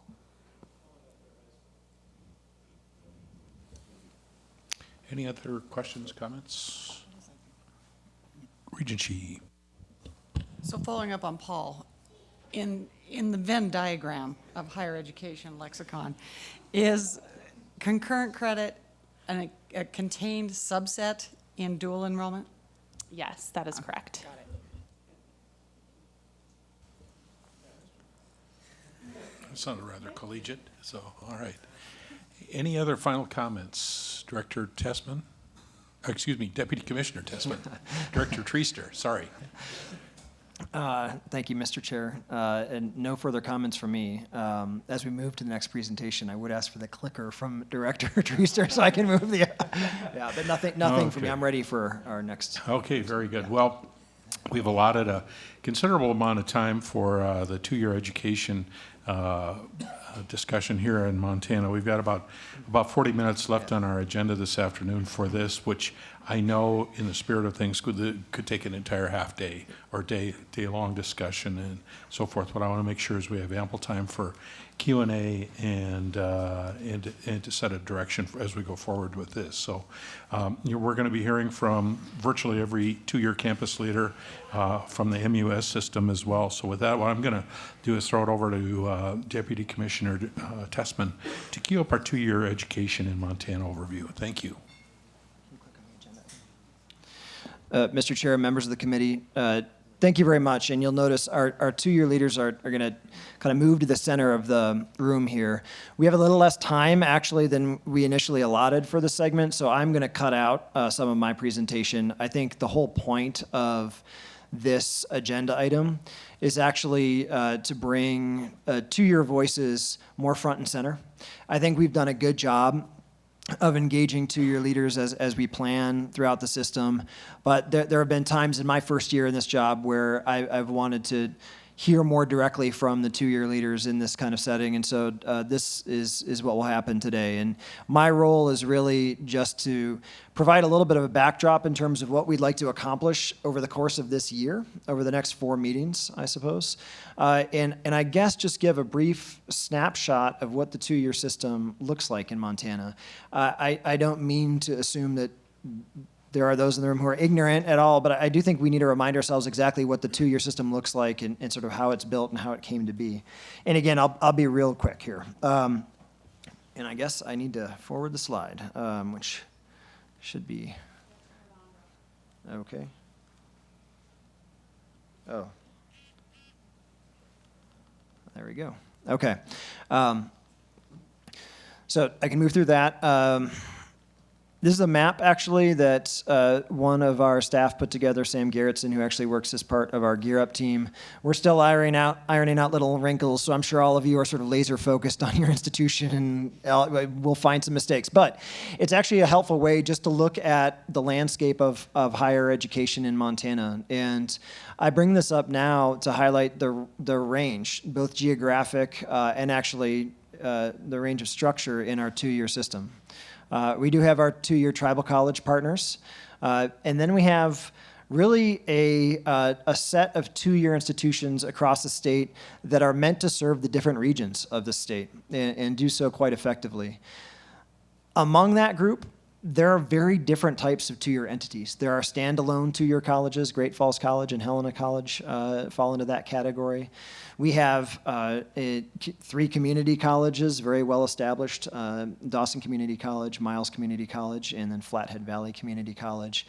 And then we have a set of embedded two-year colleges that, as part of restructuring, I guess about 7 or 8 years ago now, became more closely connected with 4-year campuses that are nearby. And we also have, I would call, fully integrated two-year entities at Montana State University Northern and also at the University of Montana Western. All of that's great, but it actually provides for a kaleidoscope of different challenges and opportunities. And actually, over the year in front of us, we'll hear from different sets of two-year leaders about how their structure, the way they're situated in the state geographically, the way they relate to their 4-year campuses and their communities, how that affects some of the opportunities they have, the challenges they face. And while I want to allow for some flexibility over the course of the year, I don't want to suggest we know exactly what we'll hit at each meeting. I think as each meeting passes by, we'll have sort of more specificity, and I would charge the two-year leaders with coming up with some concrete recommendations for the board to consider, certainly by the time we get to May of next year. Let me see if I can move through this. This is our tentative plan for the year ahead. I'm sorry for the incremental scrolling here. Yeah, I'm out of practice, evidently. Yeah, it's fun. And I guess just to keep in mind, in addition to the variation I mentioned earlier, I mean, in terms of size, we have two-year institutions with well over 1,000 students. We have a few two-year institutions that number in the couple hundred or few hundred. We have institutions that focus on, by and large, 4 categories of learning: career and technical education, general education / transfer education, dual enrollment, as was mentioned earlier, and then also kind of adult basic education, continuing education. And that brings me to the last point here, which is that 7 or 8 years ago, a number of individuals, my predecessor, Deputy Commissioner John Sack, and 2-year leaders, and a number of others, really worked hard to reimagine the mission of 2-year education in Montana and actually adopt what is a comprehensive mission for all of our 2-year entities. And it really meant expanding some of the educational opportunities that were provided on different campuses. It meant some rebranding and renaming along the way. But the thing that you'll hear the 2-year leaders talk about today, I think in our remaining time, is the set of 5 pillars that constitute the comprehensive 2-year mission. And I've asked them, and they've done a good job of thinking about ways to highlight the manner in which their institution is meeting one of the 5 pillars. I don't know whether it's the most tightly scripted set of presentations, but it's fairly tightly scripted. We're at about 2 minutes each, and I think each of the 2-year leaders will come to the podium and talk a little bit about a story or a bit of data that highlights the way in which their campus is meeting that pillar. I do not mean to suggest that that's the only sort of accomplishment that campus has to tout. I think all of you could stand up at the podium for an hour, easy. But I think this is a good start. I'm going to go ahead and stop there, and I will invite President Jane Karras and Dean Susan Wolf to kick us off. And I believe the 2 of you are going to discuss the way in which Flathead Valley Community College and Great Falls College, Montana State, have helped promote career and college readiness among your students. So thank you, President Karras. Thank you, Deputy Commissioner Tessman. Chairman Nystuen, Regents, Commissioner Christian, I just want to share a couple of quick things with you about the highlights of the many things that we do, as Deputy Commissioner Tessman said. We have a faculty liaison model for high school teachers to support our concurrent enrollment classes to ensure that all students receive college-level quality education. So every high school teacher is assigned to a full-time faculty member who determines if the high school teacher is properly credentialed, reviews and approves the syllabus and textbook, talks with the high school teacher about the student learning outcomes, and ensures the curriculum addresses those student learning outcomes. The liaison also approves the assessment plan, conducts a classroom observation, and gives feedback to the high school teacher, and meets with the high school instructor as needed.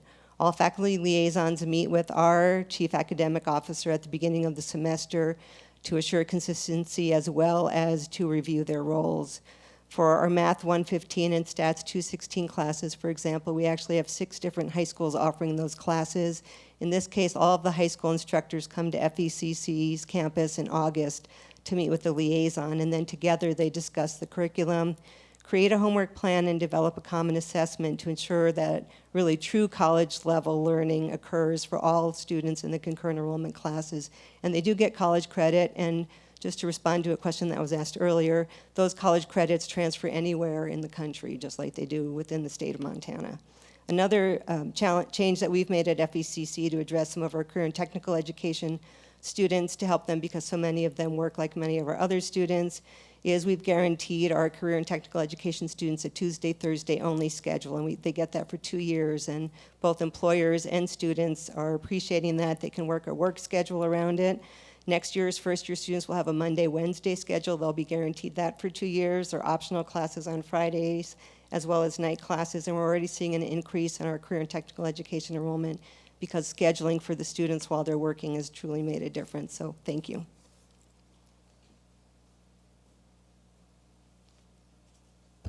Good afternoon. Deputy Commissioner, the Commissioner, and our regents. So Great Falls College is once again doing an experiment. And we were recognizing that we had students coming in that perhaps were not prepared for college level work. So they were coming in, they were enrolling, they were incurring debt, but they were often having to stop out. So they had no credits, but they had debt. So we worked with what used to be our adult education program through the Great Falls Public Schools. It's now called the Career and College Readiness Center, and that's housed right on our campus. And we have a program called Connections 101. And we also, in that partnership, we have the Montana Department of Labor and Industries, because we want to help all of our adult students arrive at a purpose. Why are you coming to college? What's your plan? And we're going to help you develop that path. So the program front loads instruction and skills and strategies for those students who are underprepared, and we're going to help them be successful, whether it's going to be in college, whether they will choose through the career readiness part of it that they're going to go right into the workplace, or we're going to create that pathway back into college or into local industries. Students enroll in a 14-week program which begins with career exploration using the Montana Career Information System. They do a Myers-Briggs assessment, and then they also get career counseling.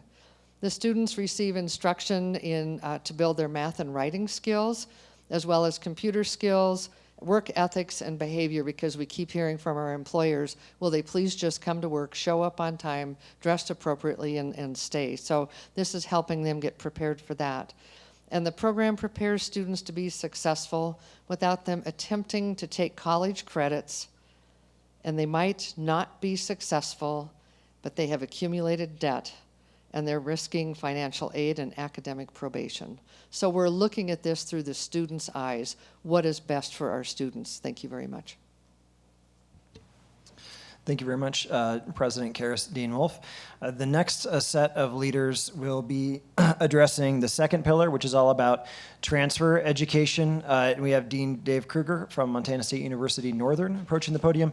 I would just note as a point of reference, I'm not sure this is hit home for everyone, about 1 out of 5, maybe 1 out of 6 students in the Montana University system will transfer at some point in time. This is one of those points at which we can lose students along the way, and so this is a really important pillar to address. Thanks, Dean Kruger. Thank you. It's a pleasure to address you on behalf of Montana State University Northern. We're one of those unique, fully integrated programs. Because we offer certificates, associates, and bachelor's degrees, it provides us that opportunity to partner with tribal colleges, community colleges, folks from out of state, throughout our region. There's some very unique things that we've done, and I wanted to highlight a little bit on our tribal college relationships. We do a great job of building the relationships with those tribal communities. Not only do we have a lot of students who are interested in the career in tech, because they'll take a certificate there, or they may complete an associate's, but how can they further that at another institution? I think it's important not only that we get those young people to transfer, but how can we get them to finish their degrees? So we've actually established at Northern a unique relationship with the Little River Institute through a grant that we have.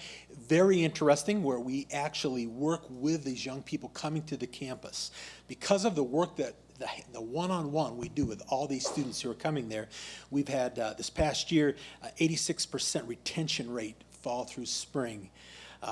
We have a tutoring center with these students there. 92% of the students who were tutored passed all of their classes.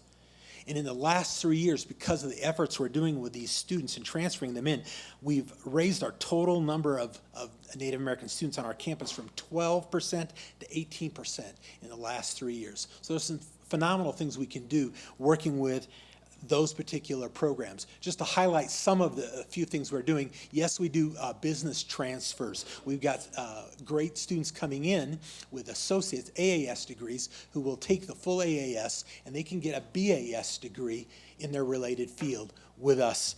We work with students in certificates, and a certificate of diesel degree at Fort Peck, where they can actually have a blended educational option where we transfer classes right there to them that they can take with us, and we move that forward as well. So there's opportunities, and we're moving through with our community colleges as well with very similar programs. So great opportunities, transfer educations. I'm extremely excited about career tech and transferring students. Thank you for your time.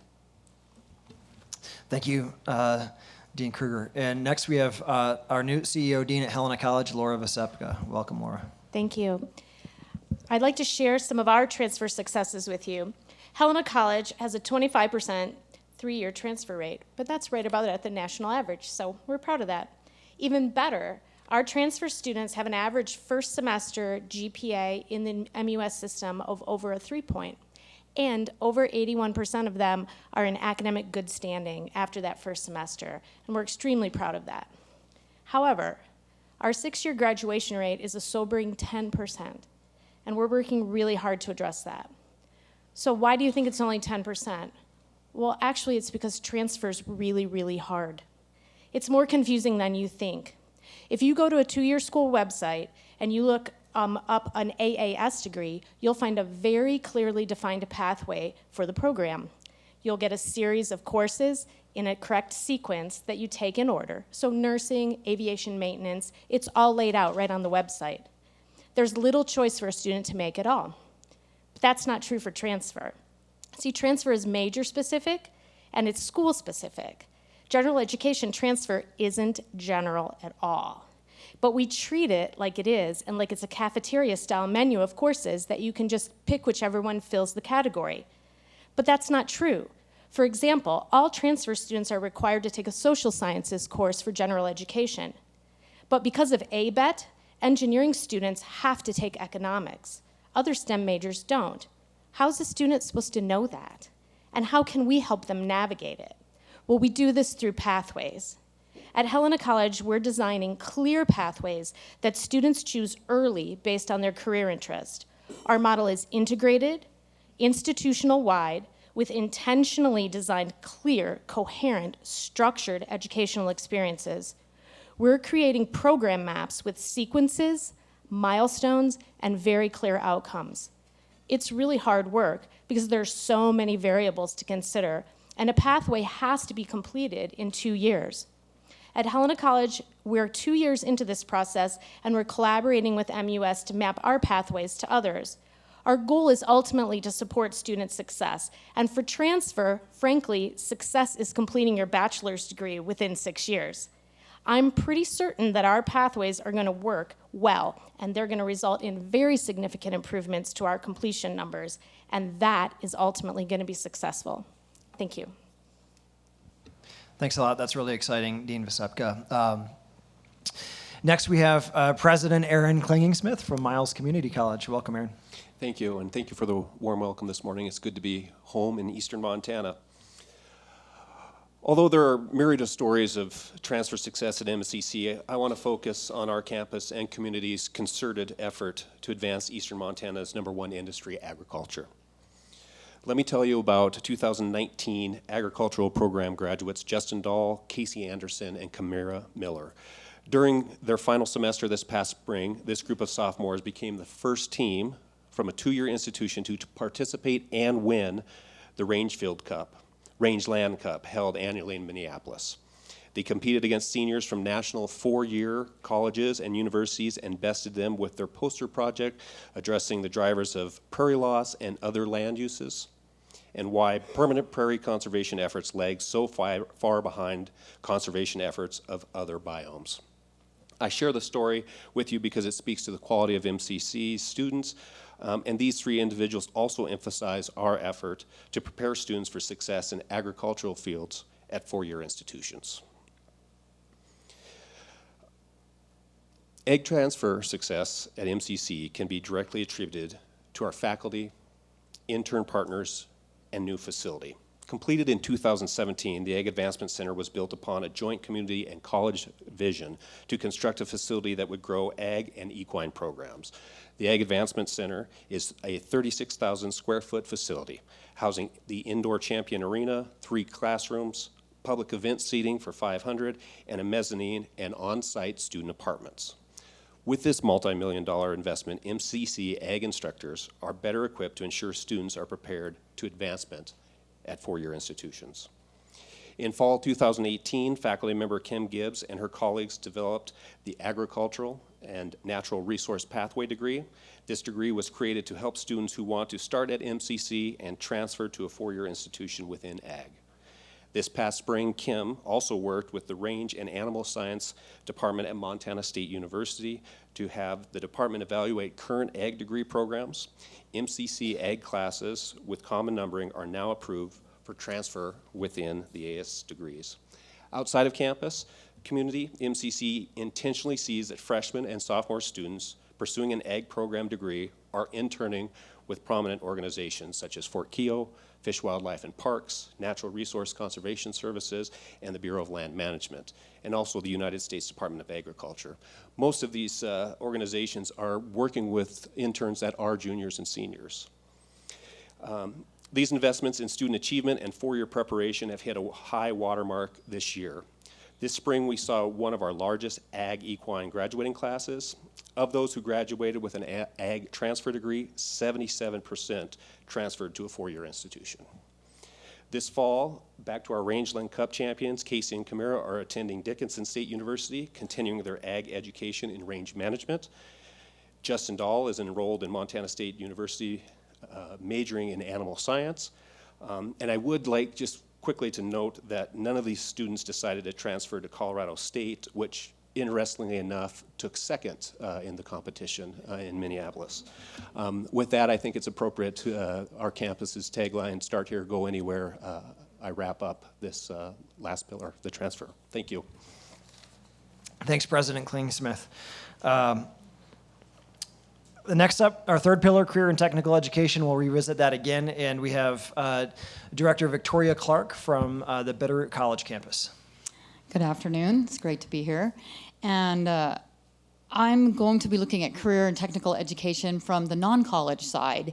And the Bitterroot College offers 14 industry-recognized credentials. And we usually hear about AAS and Certificate of Applied Sciences, science degrees, but this is a little different. Industry-recognized credentials are certifications which measure competencies set by trade associations and industry groups. You know, the ones you usually hear about, well, perhaps you've heard about them, are CompTIA A+ or Network A+ certifications. Less familiar might be the National Bookkeeper Association's accounting and bookkeeper credentials. So what I guess I'm trying to say is it's all across the map, that these trade associations, these industry groups, they have all sorts of credentialing out there. And we've been able to tap into those options at the Bitterroot College. And one of the advantages, I guess you would say, to the industry recognized credentials is that they tend to be fast. So it's 1 or 2, 3 months to just get this done. And they're focused. They just focus on content. And they haven't added in all that general education coursework. So students are just immersed in that content. And they don't require college admissions. They don't. Let's see, what else? I've got to stay on track here. Oh, and that they make students job ready.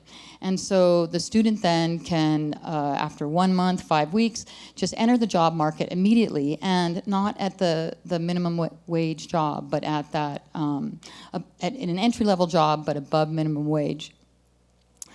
Now, they're also great for schools.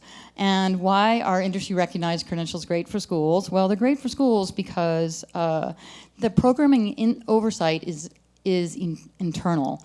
And so there's no Board of Regents, there's no Faculty Senate, there's no OCHI.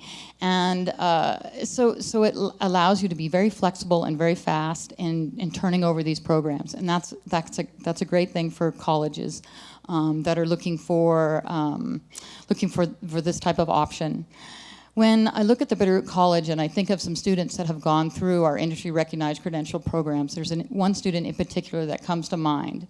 And she had started at the college, she was on the college path, and she found herself pregnant. And she had her baby, and it was tricky to stay at the Bitterroot College. It was tricky to finance a college education. She didn't have a partner. It was tricky to stay committed to college with a new baby. But she'd been told that, you got to get a college education. That's how you're going to get a job. That's how you're going to support your child. And we were able to talk her into an industry-recognized credential, and she ended up stopping out of college. She got her certificate of, she became a CNA, a certified nurse aide. She did that for 3 years. Then she was quite successful at that, but realized that maybe she could go up another notch. So she got another industry-recognized credential in phlebotomy. And now her son is 8 years old. She has a career at our local hospital as a phlebotomist, and she has no college debt. She has no college credit. She doesn't have a college degree, but she has a meaningful career. And so I think it's important as we think about workforce development that we also think about these industry recognized credentials, that there is another path, and we want to realize that there's certain students that's the right path for. There are some disadvantages to industry recognized credentials, and foremost is that they don't allow students to receive federal financial aid. And so at Bitterroot College, we partner with 9 different entities to help students fund themselves through these programs. Maybe it costs $1,000 for the CNA, maybe it's almost $5,000 for the commercial driver's license program, but we can get you through, but it does take a little bit of effort collaborating with local entities to get you paid for. The other disadvantages for schools and colleges is that there's no state funding to deliver and develop these programs. And so we're always reaching out to a donor. Someone gave us $5,000 to start our certified nurse aid program, and that got us off the ground. So getting that seed money for these programs is important. So it does make it tough to get sometimes these programs up and running, and for students to find the money to get through them. But nonetheless, I think as we look at the workforce and the career and technical education landscape, that we want to remember that industry recognized credentials are out there, and some of the colleges are doing them, that there are other entities in the state that are providing IRCs, and that we should make sure that we engage all the providers of workforce education into the career and technical education conversation. Thanks very much, Director Clark. And I would note we are halfway through. We've got 15 minutes left. I'll be damned if we don't leave some time for the regents to ask questions. So I really would ask the remaining presenters to stick to time. I could channel my John Seck and have a red card, but I'll just say what I said. And thanks again for your cooperation. We have Vicki Trier here from City College, MSU Billings. Thanks, Vicki. Thank you, everyone. I'm excited to be here to talk about CTE, because it is a foundation of two-year education. And what is so powerful about CTE is that we can be responsive to community need. And we can do that quickly, not only with degrees, but with certifications for work, both non-credit and for credit. One of the things that I think City College is doing very well is, and has been forward-thinking in stackable credentials. So many of our traditional trades programs like welding, their students receive a certification after their first year of the program, and then they can go on and receive a degree that second year. So they leave, if they do leave the program early, they already have a credential. A key partner in our success with CTE has been our program advisory committees. I know there was some discussion earlier with how industry can give input and how we can be more responsive to industry. We are doing that at the two-year institutions through our program advisory committees. Those folks advise us on not only curriculum, but what we can be doing better to prepare our students, whether that be with soft skills or with the hardcore skills that they learn in the program. They also provide us internships. In fact, this tends to be a problem for some of our CTE programs because they leave before they graduate, because they've had an internship with a local company and they want to stay at work. The other thing these committees are very good at is providing us with equipment, with supplies in times of tight budgets. The other thing that we are doing that is very responsive to community need is we have the opportunity at City College to do continuing education, workforce development, and customized training. What's important about these is we can be very quickly responsible to industry need, provide a customized training with an industry partner, and get them out, say, in a weekend. So we're very excited to be doing that. To highlight some of our successes in our CTE programs, we have, in a few of our programs, we have very high employment and placement rates. In our paramedic program, we have a 77.9% placement rate. Our Rad Tech program last year was 85.7% for 2018 grads, and for 2019 grads, our placement rate was 92.8%. So these are students who are getting jobs immediately out of, and are probably making more money than most of us. Process plant as well is 100% placement rate. We're also proud of our professional licensure rates for our healthcare programs. In 2018, our nursing RN licensure, our NCLEX pass rate was 91.8%. In 2019, it was 100%.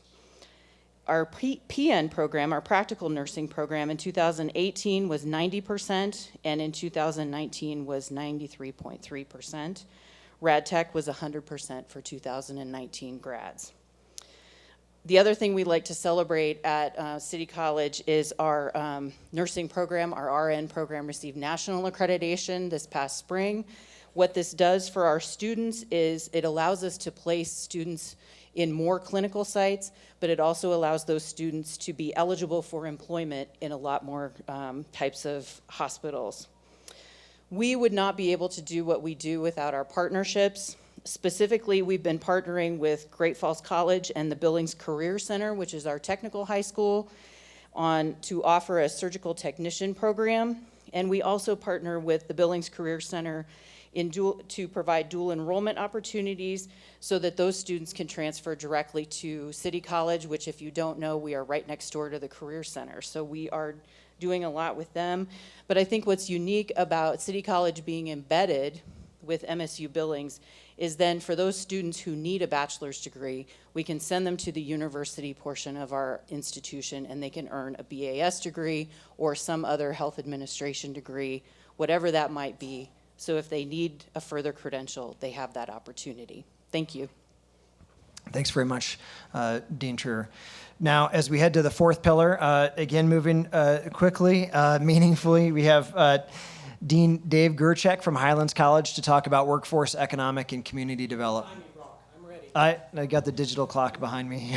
No. Mr. Chair, members of the board, the industry advisory boards play a critical role in the operation of Highlands certificate and two-year degree programs. Through their membership, they provide a cross-section of expertise and experience that effectively influence the direction of our programs. Without an advisory board, a program will become stagnant, which means it will stop meeting the current and future needs of industry. That's exactly what happened to our line program. After 10 plus years as a program, the line program was starting to have issues with little to no direction from industry. Therefore, in December 2018, I sought out the initial instructor who started the program. I offered him a program director position with the promise that we would be putting together an advisory board that will assist him and guide him and support him, which is exactly what he did back in 2007. He accepted the position, and now that we had a respected instructor heading the program and an advisory board that was getting ready to get involved, we were able to hire a second instructor very quickly. We had our first advisory board meeting February 1st that focused on program objectives and student learning outcomes. The board represented many of the employers who work with apprentices throughout the state: Northwest Energy, Mountain Power Construction, Par Electric, Yellowstone Valley, Rocky Mountain Contractors, Vigilant Electric, and the International Brotherhood of Electrical Workers. Since we brought together people who have a vested interest in our graduates and the success of our program, discussions was very frank and to the point. The board helped us update our curriculum, identifies areas for improvement, and they have driven new investments in our program so our students will continue to have the skill set and credentials that today's workforce demands. Industry advisory boards at the two-year college play a critical role in the success of their programs. They are actually the eyes of the community and the mouthpiece of industry. Thank you. Thanks, Dean Gerchek. Next, we'll hear from Dean Tom Gallagher, Missoula College. Good afternoon, everybody. My name's Tom Gallagher, and I have the pleasure of serving as Dean at Missoula College. I also have a bet with Dave Gerchek that I will be shorter. The Pillar 4 Workforce and Economic Development narrative at Missoula College involves an innovative partnership between Missoula College, Department of Labor and Industry, and local employers. In working together to address workforce needs, apprenticeship programs have been established in several career areas. The model incorporates pre-apprenticeship education at Missoula College and on-the-job training with the employer. Employers win by gaining a highly qualified permanent employee. Students earn a salary while going to school and finish with the University of Montana certificate or degree. They also gain permanent employment. Missoula College apprenticeships have been developed in white-collar career fields such as accounting technology and medical claims processing. Further expansion is expected in medical assisting and hospitality industry. Perhaps the greatest innovation has taken place in crafting apprenticeships in new-collar careers. The phrase new collar was introduced by IBM CEO Ginny Ramadi in referencing technology occupations where a four-year degree is not required. Information technology, or IT, is an example of a new-collar career. 6 IT apprenticeships were crafted in Missoula in a short time frame of a single year. Success was attributed to strong collaborations between faculty and local employers. Key factors included a healthy employer advisory committee, a robust effort to share and in some instances modify curriculum with employers, and a well-established internship program. Apprenticeship experiences provide students a learn-while-you-earn college education while addressing critical needs in our workforce. Thank you. Thanks, Dean Gallagher. Dean Gerchek wins. Next, we have Dean Stephanie Gray from Gallatin College. No, thank you. Hi, my name is Stephanie Gray. I'm the Dean of Gallatin College at Montana State University. Operating a two-year college in the fastest growing micropolitan area in the country is a challenge, as you can well imagine, particularly when it comes to deciding which programs we're going to create for the college and for our local economy to ensure access to workforce. So what we decided to do at Gallatin College was to partner with the Chamber of Commerce and the City Economic Development Office and create this report, which is entitled the Bozeman Area Labor Report. This report is going to give us our guidelines for what programs we're going to work on next. The second thing to do, which we did 2 months after the publication of this report, is to meet with industry partners. Is it really true that we are going to need this many HVAC operators or providers coming up until 2024, and talk to them about their development and their growth and what they're going to need, so to get that data supported by real live employers. And certainly we also are starting to lean more, we've added this process, leaning towards our four-year partners. In cybersecurity program, we talked to our Montana State University Engineering Computer Science Department, because they're working on a cybersecurity program, to see how we can align those programs so all of our students can benefit from our more applied programs and our more theoretical programs. So we're finding success. Our 3 newest programs are 100% full. Our students are finding employment in their second semester of their jobs. We're not doing internships, we're placing them into employment, and they're staying in their program because the employers support the academic side of this. Thank you very much. Thanks, Dean Gray. Our last pillar, community education and lifelong learning. First, we have President Scott Mickelson, Dawson Community College. Thank you, Deputy Commissioner, Commissioners, and Board of Regents. I'm excited to talk to you about this and what we're doing at Dawson Community College. So this is a growing leg and a great economic driver becoming at Dawson Community College. We serve 253 people in workforce development. In 1 year, we had 63 individuals that we grew that area of the college. Our top programs that we're enrolling in are photography, women in carpentry, computer-based learning, and intro to welding. So the example I want to share with you is welding. So we brought business and industry together, brought them to Dawson Community College, put our faculty in contact with them, and then they brought area high schools in eastern Montana to learn how to read blueprints, how to place the bead on a weld, and do all types of other skills. At the end of that, they went through and it was a contest. We had winners. They were given scholarships. They were given industry recognition, and it was a great experience. Some of the people that came to that, TransCanada, Transco, Chris Foley, WBI Energy, and General Distributing. What were the outcomes of this? We've seen some of these kids come to Dawson to be enrolled in the program.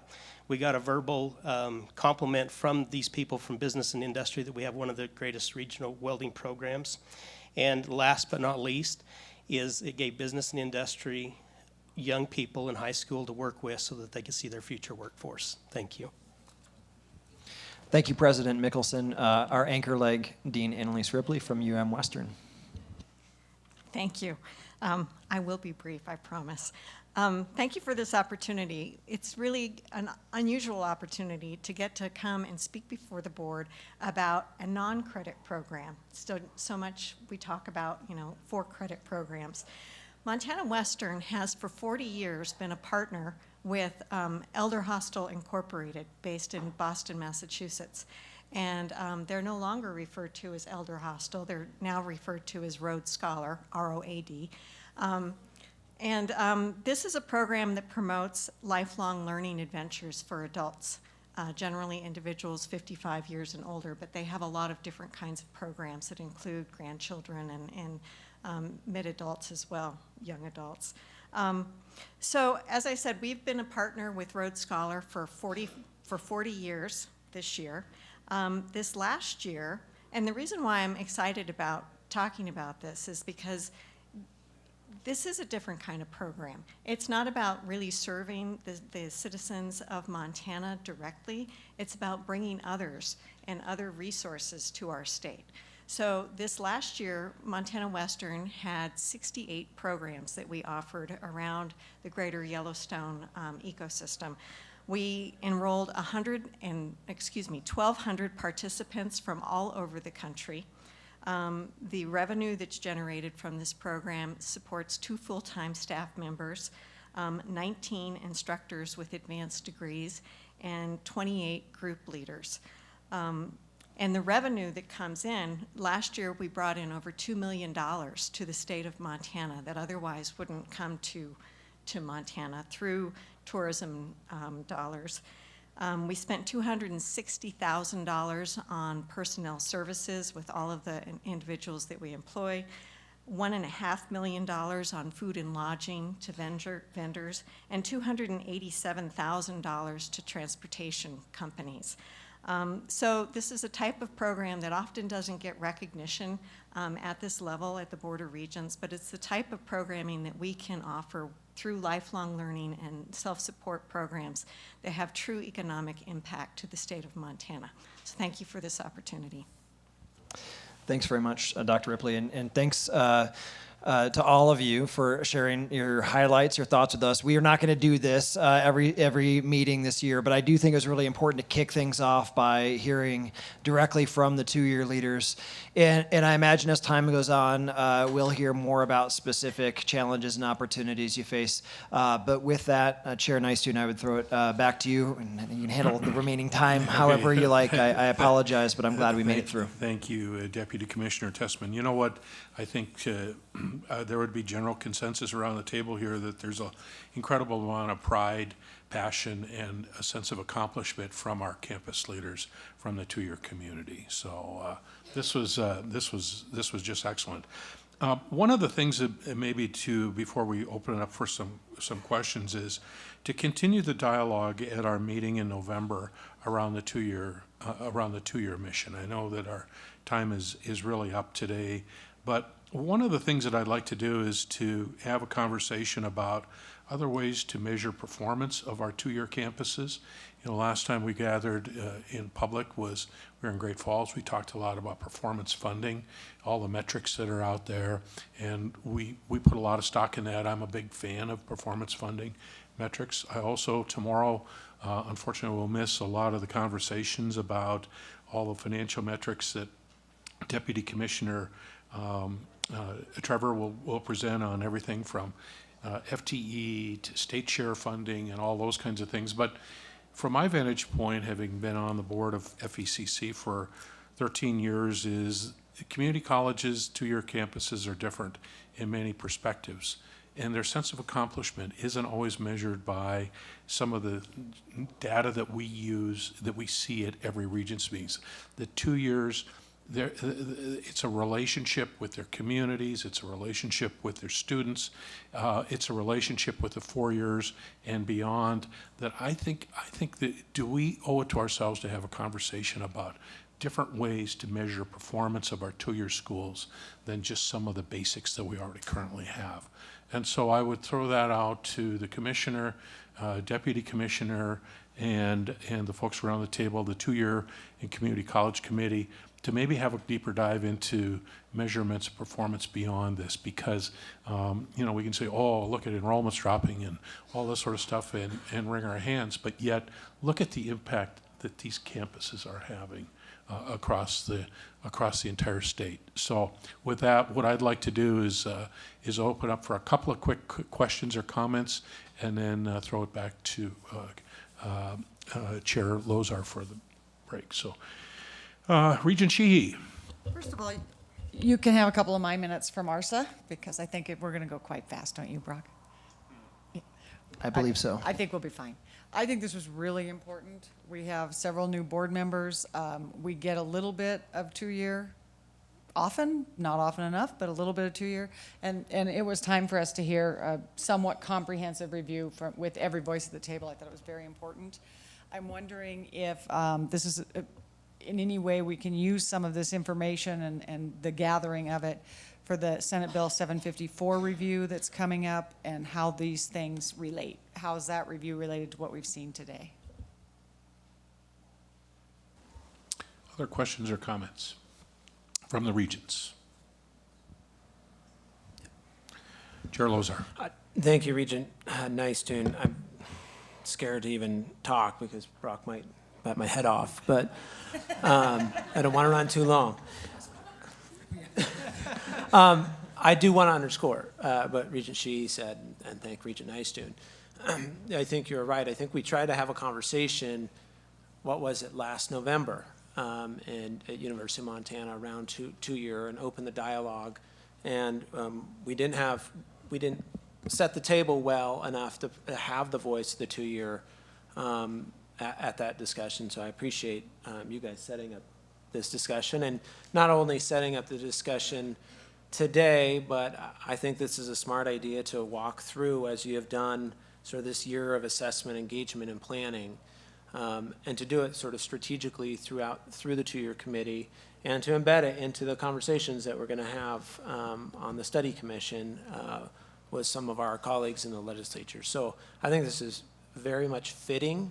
I think there's much to be said about assessing performance of the 2-year colleges. I think there is importance in some of the typical performance indicators that we track in the system, but I think there's other indicators that we need to learn more about from the 2-year colleges, what those are, and why they're important, and why they're embedded in the work of the system and our role as regents to be able to push those forward.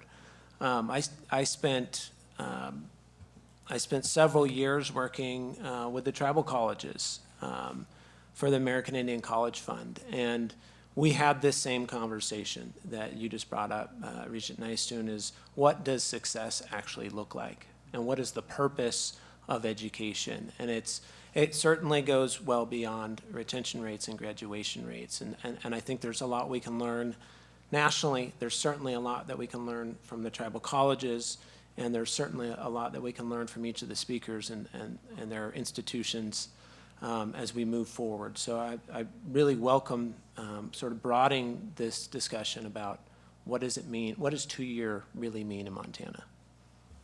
Thank you, Chair Lozar. I know during the conversation we had about 2 weeks ago at the Community College Committee, I asked the question, beyond just keep going, you're doing a great job, all those kinds of things, I think we, the regents, would like to hear from our campus leaders, what can we do differently to really put wind in your sails to make your outcomes even stronger?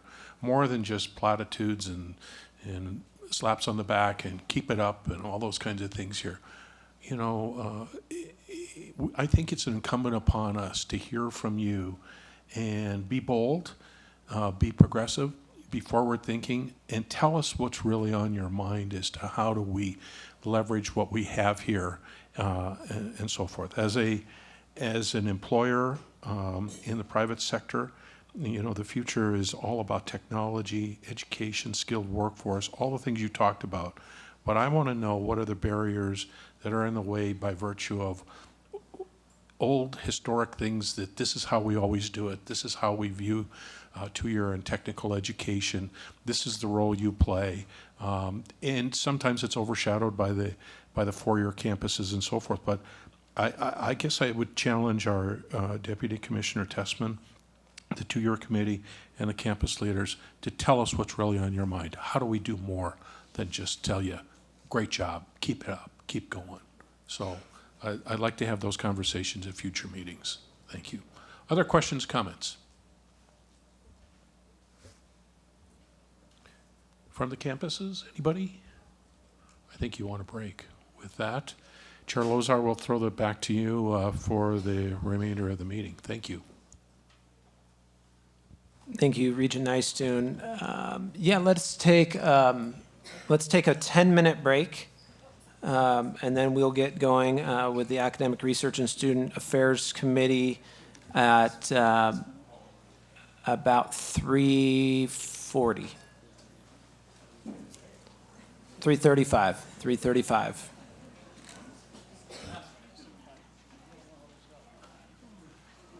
All right, we're going to get back to the agenda. Next item on the agenda is Academic Research and Student Affairs Committee. Turn it over to Chair Sheehy. Chair Sheehy. Thank you, Chair. First of all, I'd like to thank you for rearranging the order of the agenda on my behalf. And on Bob's.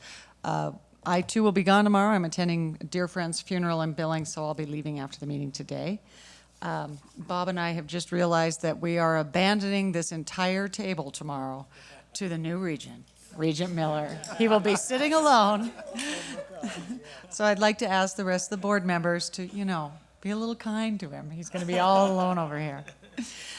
ARSA has a fairly short agenda today, and we're going to get right to it. First, action items. Item A, Level 2 Executive Summary. This may be the shortest Level 2 action item, agenda item ever.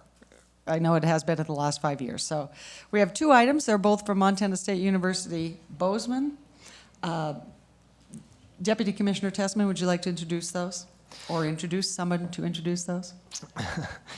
Madam Chair, members of the committee, absolutely. And I would just, as I always do, note that at this point in time, the Level 2 approval represents the culmination of a sort of a quite rigorous process, a long process. As we look to changes in the academic program planning, approval, and review process, we will make sure that we maintain that rigor no matter what changes we make. We have two items, as you mentioned, both from Montana State University. The first is a Master's of Science degree in bioengineering, and I would invite Provost Bob Makwa to the podium, perhaps with someone else, but Provost Makwa, please, thank you. Thank you, Deputy Commissioner. So Montana State University requests authorization to offer a Master's of Science in bioengineering. So in general terms, a bioengineering program combines biological and medical tools with engineering principles to solve challenges related to human health. In particular, our program will be accessible to students with a diverse range of undergraduate degrees, including various engineering disciplines, biology, microbiology, biochemistry, and others. MSU currently offers a Bachelor's of Science in Biological Engineering and a Master's of Engineering in Bioengineering. So this Master's of Science in Bioengineering will contain a very similar course and curriculum as the Master's of Engineering in Bioengineering. The difference is the proposed program is a research program. So students will have an opportunity to write a thesis, to conduct research, and we anticipate that this will be establish a pathway for these students to pursue a PhD in this field. There's a high demand nationally and in the state for these graduates. We anticipate when it's fully on board that we'll have 10 to 15 students pursuing this degree. Thank you, Bob. ARSA committee met and has talked about this, but if there are any other questions, regents, any questions? Campuses? Thank you, Bob. You're welcome. Second item, still Bob. Right, still Bob. The second item is a retitling of the Department of Agricultural Education to the Department of Agricultural and Technology Education. So MSU requests authorization for this renaming of what was at one time two separate departments.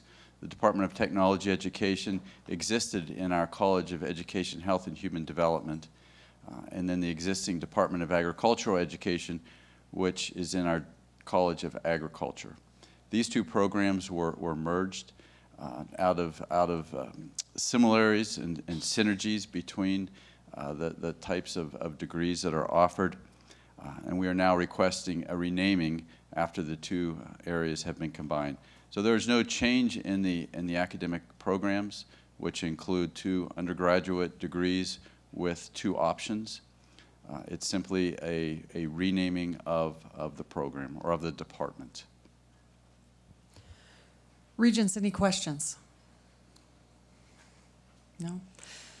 Before I let you go, I'm going to do a little renaming. I should be calling you Provost Makwa. Thank you, Provost Makwa. You're welcome. Thank you. That brings us to our second our second action item. Or is there one? Oh, sorry, I can't get back to my. Madam Chair, for just a moment, could I ask Heather to bring up the new program tracking item? I just very quickly want to draw your attention to the table on the upper left-hand corner of this page. And this is a table that tracks new programs that are approved in the system, but also tracks programs that have been put into moratorium or have been terminated. And while it's certainly not a stated goal to trim more programs than we add, I just want to point out and actually express respect for our campuses. I think over the last year, if you look at the balance, they've been very responsible, and oftentimes we're criticized for not letting go of things, but actually in the last year, we're net 30 programs on the sunsetting side, and I think that takes tough work, oftentimes difficult decisions, but I wanted to show some respect for the campuses for working with us and doing that. Thank you, Brock. Deputy Commissioner. Before we leave the topic of the program review, I want to reiterate what Commissioner said early in the meeting, which is we're looking at revising this program. We hope as a committee to have something to you by November. It's very ambitious, but we've been working on it for a while. And as Clay told us, it's basically got 3 components. We're looking for more responsiveness from the campus to the workforce. We're looking for board input at the most appropriate time, and we're trying to define that. And we're also looking for some follow-up and accountability once the programs are established. So hoping to get that to you in November on the ARSA committee. Second action item, Montana Tech mission review. Dr. Cook? I'll get this about turning this off and on, right? So, good afternoon. As I shared earlier, our vision for the year ahead, and over the course of this next year, we're going to build our leadership team and embark on a strategic planning process that will position us for the future. So our current mission statement, while I am new, as you all know, I think I was on the job about 2 weeks, and Jill sent me an email and said, hey, are you going to update your mission statement? I said, isn't that a little quick? So our current mission will remain intact. However, we do anticipate some modification going forward with our new strategic plan. As we consider our mission going forward, your designation of Montana Tech as Montana's special focus institution in May of 2017, and then renaming us a year later as Montana Technological University are both pretty significant milestones for us as a campus. The special focus afforded Montana Tech an opportunity to step back and to review and to recalibrate who we are. Founded in 1900 as Montana State School of Mines, and we're always going to have fidelity to our core of our heritage and where we came from. But Montana Tech has always been focused on science and engineering, and the special focus designation allowed us as an institution to revisit the unique mission and the niche that the university provides for those we serve. In April of 2017, previous Chancellor Blackadder charged a cross-disciplinary team on our campus, the Work Group for Institutional Realignment for Excellence, and with determining what it means to be a special focus university in the state, and asked that they provide a recommendation for the future. And those recommendations included that Montana Tech embraces the special focus given to it by the Board of Regents designation as a premier science and engineering institution dedicated to meeting the needs of our changing society, that Montana Tech will have a nationally competitive applied research culture and mission-driven MS and PhD programs in focused areas of science and engineering, that our approach to curriculum will focus on integrated problem solving, and that Montana Tech will grow our STEM workforce in Montana and the nation. So additionally, last year, the university went through a program prioritization process and used the guidelines established by WIRE as a framework to help us guide the evaluation of our campus programs, both academic and non-academic. And today I come before you to share with you that Montana Technological University is prepared to take the next step in embracing our special focus designation, the recommendations of the WIRE, the Work Group for Institutional Realignment for Excellence, and meeting the ever so critical needs of our state, the nation, and the world, and solving the most complex problems through our outstanding graduates and the applied research process. We have incredible strength in applied research, and it contributes to the core of Montana's economy. For example, the Bureau of Mines being on our campus. We are located, in case you haven't noticed, in the largest Superfund site in the country. The history of the things that we do and our connection to industry through engineering, science, and math education. The power and reach of Montana Tech's applied research can be magnified with a limited, and I will specify, limited number of PhD programs that are closely focused on our strength. Advancing Montana Tech's applied research portfolio has great value for Butte and for the state. As you know, our material science engineering PhD, which is relatively new, approved in 2014. Over the past 5 years, we have witnessed tremendous benefits, including nearly $15 million in funding for the advanced materials and manufacturing research from the Army Research Lab, a very blossoming and bolstered undergraduate research, increases in graduate enrollment and R&D expenditures, and growth in intellectual property disclosures and spin-off businesses in the early stages of development. Our ambition is for 3 to 4 PhD programs that are closely aligned with our special focus and targeted in the advanced applied research area that is relevant to Montana's economy. Through the WIRE process and our recent process of program prioritization, we have identified 2 such areas: earth science and engineering and electrical engineering focused on power and energy. A PhD in earth science and engineering builds on the existing engineering and science BS and MS programs that are already in place here at Montana Tech, and is a natural fit with the co-located Montana Bureau of Mines and Geology.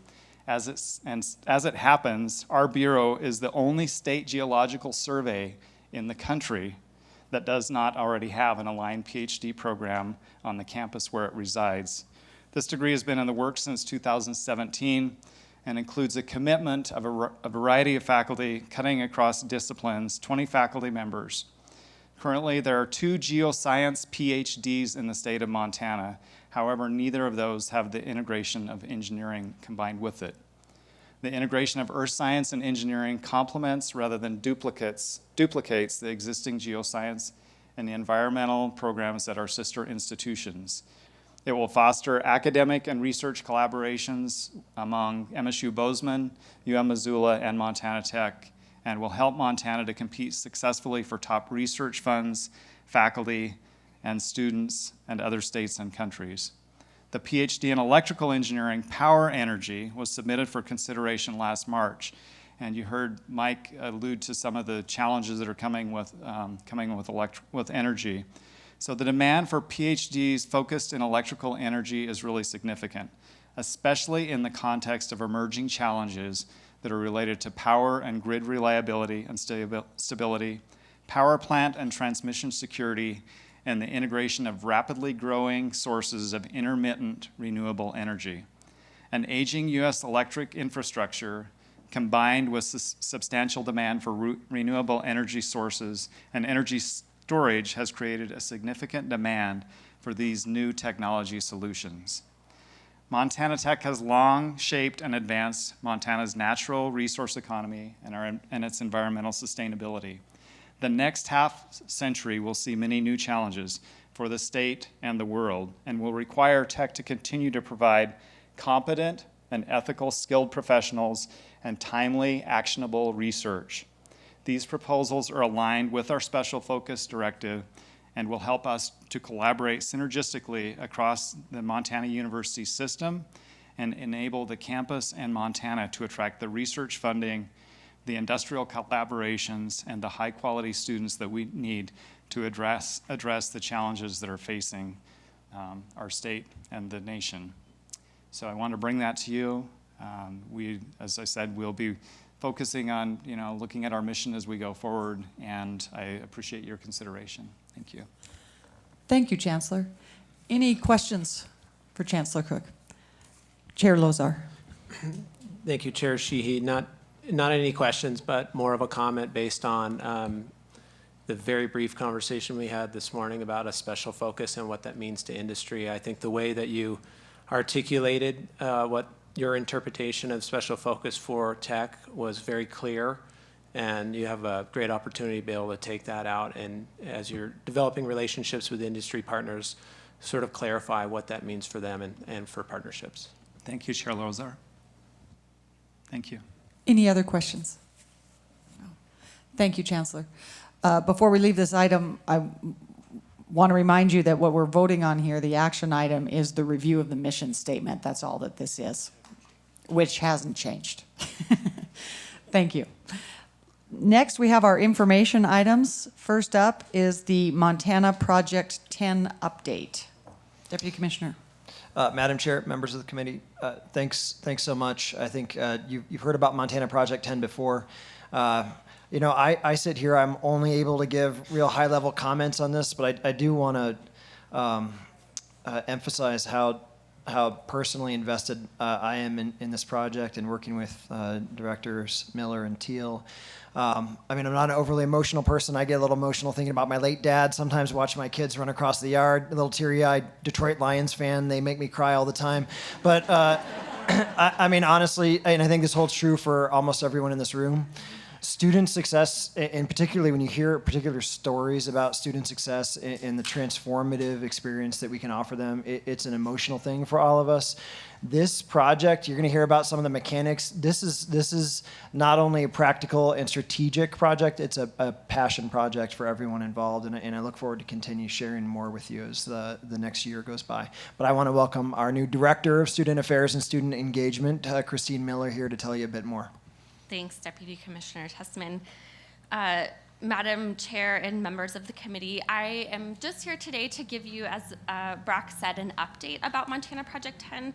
You heard from Joe Teal and I at our last meeting in May where we launched the project to much excitement and I will say much support from you, for which we're very grateful.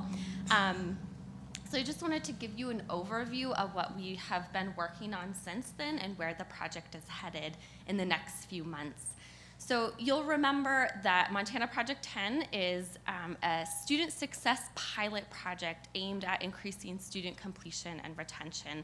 And kind of the core elements of this program are that there are 3 categories of supports that are all integrated for students. So students get scholarships, but they're also encouraged to attend full-time. And the really, really key piece of this framework is that students get high-touch advising that encourages them to use supports that already exist on campus, like tutoring, like career development, and the many other things that advisors do.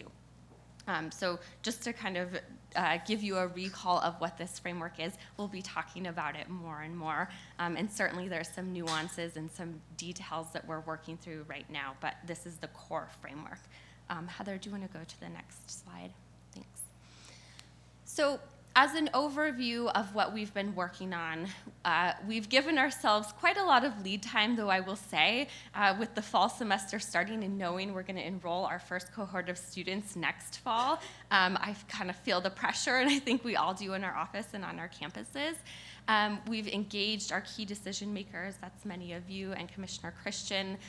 We've also engaged our campus stakeholders and many of our community stakeholders, and we're really grateful for all of their support and enthusiasm, and also their kind of hard questions that they've been asking and the work that they've been doing in thinking about how do we adopt what is a model that has worked elsewhere into Montana, and I'll talk a little bit more about that in a minute. We've also worked to secure funding. As you know, this project is connected to performance funding as a sort of proof of concept for what intentional student success efforts can do, and as a way to think about and be able to talk with some evidence behind it about what state return and any return on investment is for our students and our campuses.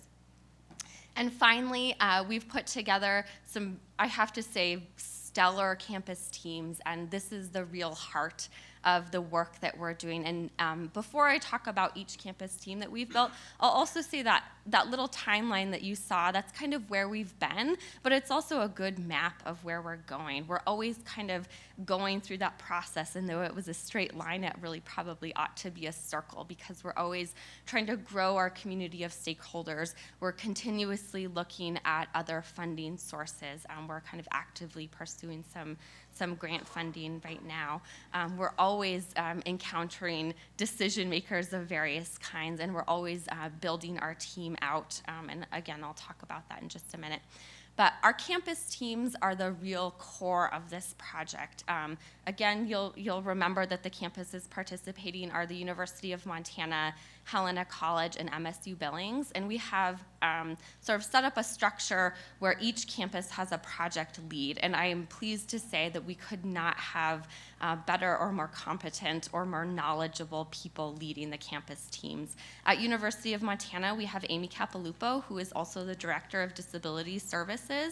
Amy brings to the project just a wealth of knowledge about the students who will be participating in the pilot project, but she is also kind of an advisor of the highest quality and really understands what high-touch advising means and how this model of advising is significantly different from common practice, not just at UM, but at models of advising that are pretty typical across the country.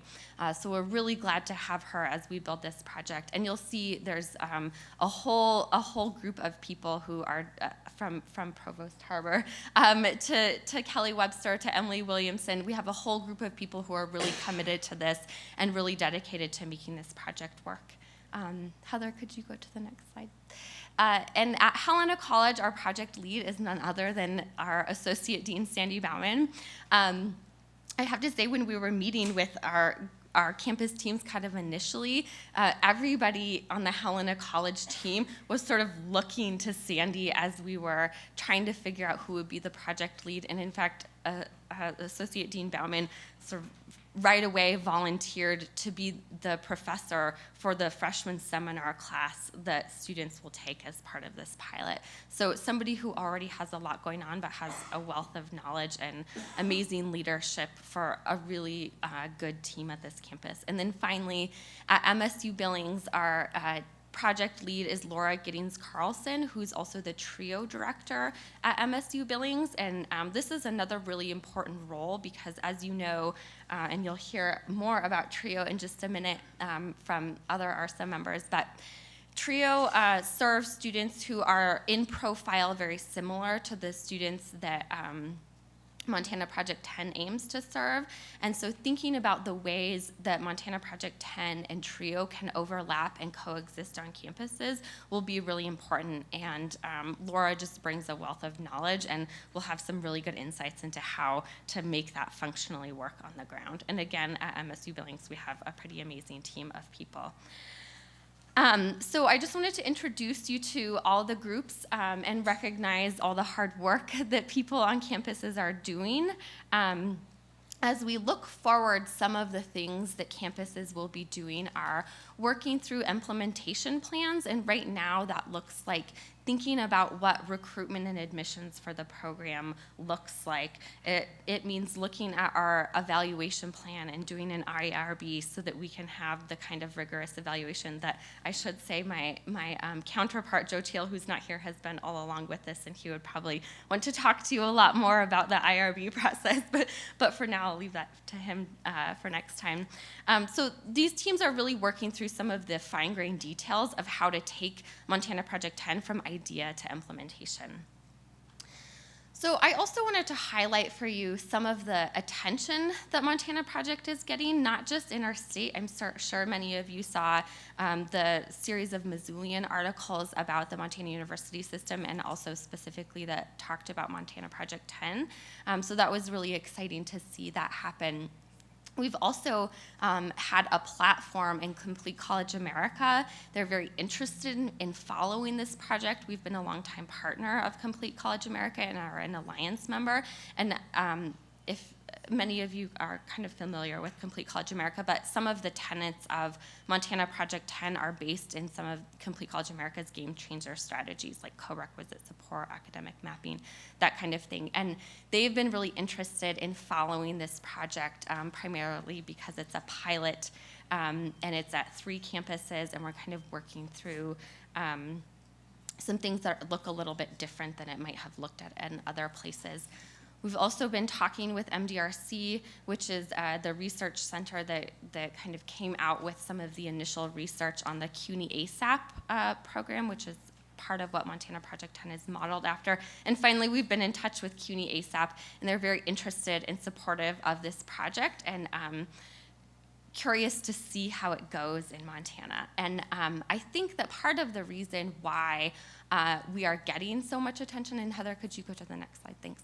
Is that Montana's a lot different from other states and other regions in the United States, and even a little distinct in the West. So this is a map of what is called frontier counties. And what we're really trying to think about in student success more generally, but with Montana Project 10 specifically, is what are the barriers that our students in a rural and even in many cases frontier state are facing that are maybe look a little bit different than they do in other places. You'll see that there's a very high concentration of frontier counties in Montana, and that signals to us that we're dealing with different kinds of barriers around dislocation, whether that's students being dislocated from their parents and their home communities, whether it's not having great internet access if they're online students, or a whole spectrum of other kinds of challenges that we might face because we're a rural state and serving rural students. And so the national, and actually I can even say global attention that we are getting, we were on a webinar a couple weeks ago, and we had some audience members from New Zealand, so that was pretty exciting. But I think a lot of the attention that we're getting is some curiosity around this exact question. What does it mean to be a frontier serving institution or a frontier serving system, and what are the barriers that our students are facing that might be a little bit different than students in different regions of the country? So that's kind of where we are. I'll just close by echoing some of what Brock said, which is, you know, you've heard a lot about resident student access today, and we talk a lot about student success, but I think it's really hard to actually imagine what that is. And we get kind of in this lexicon and language of like just sort of talking about it like these things are kind of commonplace to us. But to me, Montana Project 10 is about equity. And it is really about figuring out how we serve our students who are coming into our system and who are not completing and who are leaving with debt. And those students are the ones that we most need to support. And as we think about resident student access, that profile of students is going to be the same profile of students that Montana Project 10 is seeking to make a change in. So I will just leave you with that, and I'm happy to stand for questions. Thank you, Christine. Any questions? Madam Chair, before we move into questions, I just want to make sure I don't miss this opportunity. We drew from all over the country, all over the world in terms of constructing our model. We have one of, I believe, the finest models for student success right here in Montana. It exists already. The Hilliman Scholars Program at Montana State University is already achieving really impressive results in transforming the lives of students, and really has been a great inspiration. I encourage you all seriously to investigate that project and find ways to support that project. I've been so impressed. And I just wanted to make sure to acknowledge the inspiration that the Hillman Scholars provided. Thanks, President Cruzado and Karina Beck as well. Thank you. Regents, any questions? Regent Tuss. I just got a comment, and I want to thank everybody involved in this effort. We know we've got a problem in this area, retention and completion, and I appreciate the experimentation that we're willing to do in this state to actually turn over every rock to find solutions. So I would just encourage you and your colleagues on this particular effort to do whatever you can. You certainly have the support of this board in doing this kind of thing, and it's very refreshing to see this get rolled out like this. Thank you. Thank you. Thank you, Regent Tuss. Any other questions? Thanks. Thank you, Christine. Next item is information item B, college access initiatives. Deputy Commissioner Tessman. Madam Chair, members of the committee, thank you very much. I'm really excited to introduce this trio. We've spent a lot of time this past year thinking about ways that we can better integrate our college access, student success, and career and technical education missions within the ARSA division. And I'm really happy with the work that we have going on through a couple of our big federal grant programs, the Gear Up program, the Educational Talent Search program, and then here in Montana, supported by the Dennis and Phyllis Washington Foundation, the iGraduate initiative. And today we have our Director of K through 12 Partnerships and American Indian and Minority Achievement, Angela McLean here, Jeannie Aribo, who is our Educational Talent Search Director, and Travis Anderson, who's fairly new still as our Gear Up Director. And they're going to talk about the way in which all of our college access efforts are connected to one another and ultimately lay the foundation for our student success efforts once we get those students on our campuses. Director McLean, I'll hand it to you first. Thank you much. Thank you very much, Deputy Commissioner Tessman. Madam Chair, members of the committee, my name is Angela McLean, and it's really a privilege to be here, and it is a privilege to work alongside these two in delivering these federal grant programs to the students across the state of Montana. The college access efforts of Montana Educational Talent Search, Gear Up, and iGraduate are a part of a concerted Montana University System Office of the Commissioner of Higher Education, ARSA approach to identify the 40% of students who are not going to post-secondary institutions and then support them towards college access and success. I know you've heard about the MUS College Access Portal and the central application efforts underway.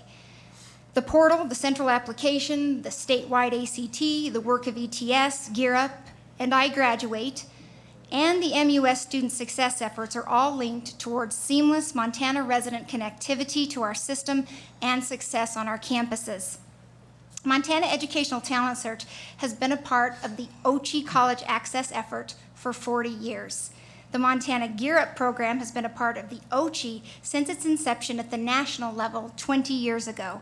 And while the Montana iGraduate program has only been housed at OCHI the last 2 years, each of these programs has come together to help students, their families, their schools, and our campuses better support college access efforts. Each of these programs provide college access services and opportunities to students in schools and communities where they might otherwise not be offered. The presentation you are about to hear is a nice connection between the one you just heard about Project 10 and student success. Because while ETS, Gear Up, and iGraduate are now focusing on college access with a unique, integrated, state outreach-based approach, these programs are also working towards supporting students once they get to our campuses with what Gear Up calls seventh-year services, and in the case of ETS, also helping students navigate their way back to our campuses if they have stopped out. In today's presentation, you will take a fresh look at how these well-established OCHI-based programs have come together over the last year in a magnificent way to support the Regent's priority of Montana resident student access. To begin our presentation, I look to Jeannie Aribo, the Educational Talent Search Director. Thank you, Angela. So you can see on the slide in front of you that there is some general information about our program. And I just want to take a little time to talk about where we are at now. We're in the year 4 of a 5-year grant cycle. And we are an application-based program. That means students in the 9 districts that we work with have to apply to our program and be willing to participate in different parts of our program. 2/3 of those students have to meet both qualifiers of being low income and first generation students. And for a trio, first generation means neither parent or guardian can have a bachelor's degree. Any other type of credential below that, we still count them as first generation in our program. And we do this through the hard, dedicated work of our pre-college advisors out in our local communities and the partnerships that they put together with our local communities, and talking about that rich history within Ochi and the connections we have there. So this is also done through the 5 school districts that we share with the GEAR Up program, and working with the GEAR Up liaisons out in those communities to help eliminate duplication of services and enhance the services already provided between the 2 programs. And also within the past couple years, we're working with the Great Falls iGraduate program, Strive for Success, and our talent search crew there works closely with them in the pilot program there with iGraduate. And then in this new grant cycle, we took the opportunity to look at how we are helping students access college and wanting to take the conversation further than that, as you guys have been talking about so much today and in previous years, is we get them to campus and then what? How are we helping them be successful? So we have a unique opportunity in talent search programs, in that our program is a little unique in terms of talent search programs doing this, but we have the opportunity to work with students up to 27 years of age. And so we were able to go and look at our data and our students that have stopped out, go to them, figure out what some of the barriers are that cause them to stop out, and how can we help them enter the education pipeline. We also do this in a smaller scale with our high school stopouts, and either direct them back into secondary completion or into high sec completion. Heather, if you want to go to the next slide. And so we approach college access through a lot of different means, but one thing that we're really proud of is our senior cohorts. At the end of all this, when we start working with them in 6th grade all the way through the 12th grade, is that the majority of our students, last year you can see 2018 senior cohort, 67% of our students entered post-secondary education. That's pretty common with our students. We average between 65 to 80% of our students going on to post-secondary education. And this year, we took a look at our numbers and looked at past years, and 75% of our students stay local in Montana colleges, primarily within the Montana University system and our tribal colleges. And so we work hard to make sure that our students are prepared and staying in, but they know our doors are always open if they're having issues, so that we can either help them continue to stay in, or if they do make the decision to stop out, reassess and see what we can do to help them continue. All right, and Montana Gear Up. Gear Up stands for Gaining Early Awareness and Readiness for Undergraduate Programs. And that's more than just a catchy acronym. It really lies at the heart of what we do at Gear Up. In addition to our state staff, we have liaison and Gear Up teams in all of our 19 schools that we support throughout the state. Now, individuals that could exist on these local Gear Up teams include Gear Up liaisons, building administration, teachers, counselors, parents, and students. Some of our Gear Up teams have as many as 15 individuals, and some have as little as 5. But even though we have the group in Helena and the Ochi office, we have a lot of people statewide that are helping to fund and further that Gear Up mission. One of the other things that we really focus on is providing services for underrepresented populations, to include low-income, minority students, first-generation students. In fact, for schools to qualify to be a Gear Up partner, they have to have 50% or higher free and reduced lunch percentage school-wide. Now, how do we do it? We serve 5,500 students in grades 7 through 12 in our 19 schools across the state. 13 of those lie on or near our Indian reservations. Within the schools, we help support efforts for tutoring, credit recovery, dual enrollment, which also could include helping schools get certified for their dual enrollment and helping educators become certified to lead those dual enrollment efforts. On campuses, this last year we had 1,875 students conduct 118 college visits, and yes, we did double check, and every one of the MUS campuses was visited by a Gear Up student during the last year. We also work hard to support those 7th year services, because it's one thing to get them to campus, it's another thing entirely to keep them on campus and help that student be supported. So we are dedicated as a Gear Up group to making sure that we provide those services, and we work with those campus partners to make sure that we're helping those 7th year students. We also fund the ACT test statewide, which in partnership with the Office of Public Instruction administers the test. Now, Gear Up has always used this test data as a means of college access amongst our Gear Up schools, but for the first time ever, we're working as a team to use ACT to fund or to further college access efforts statewide, and that's incredibly exciting. It is interesting to note that Montana ETS, Gear Up, and iGraduate programs exist, as Jeannie indicated, across the state, and they sometimes exist in the same community. So it makes sense for our college access team to leverage these efforts to maximize our outreach. This happened in August when 70 K-12 and post-secondary iGraduate practitioners came together at the Helena College Airport campus. At this convening, all attendees, including Mr. Mike Halligan of the Dennis and Phyllis Washington Foundation, toured the airport campus and explored career and technical education in yet another ARSA OCHI link to support Montana resident student college access. Additionally, as you can see from our slide, our iGraduate MUS campuses are doing great work at supporting unique college access efforts through UM Western's Blackfeet Community College Partnership and the Buffalo Society Apprenticeships, and the MSU's Blueprints for Student Success project. I'd also like to give a shout out to Wyatt LaPrame, who's in the audience, and he's featured right there in the picture on the right.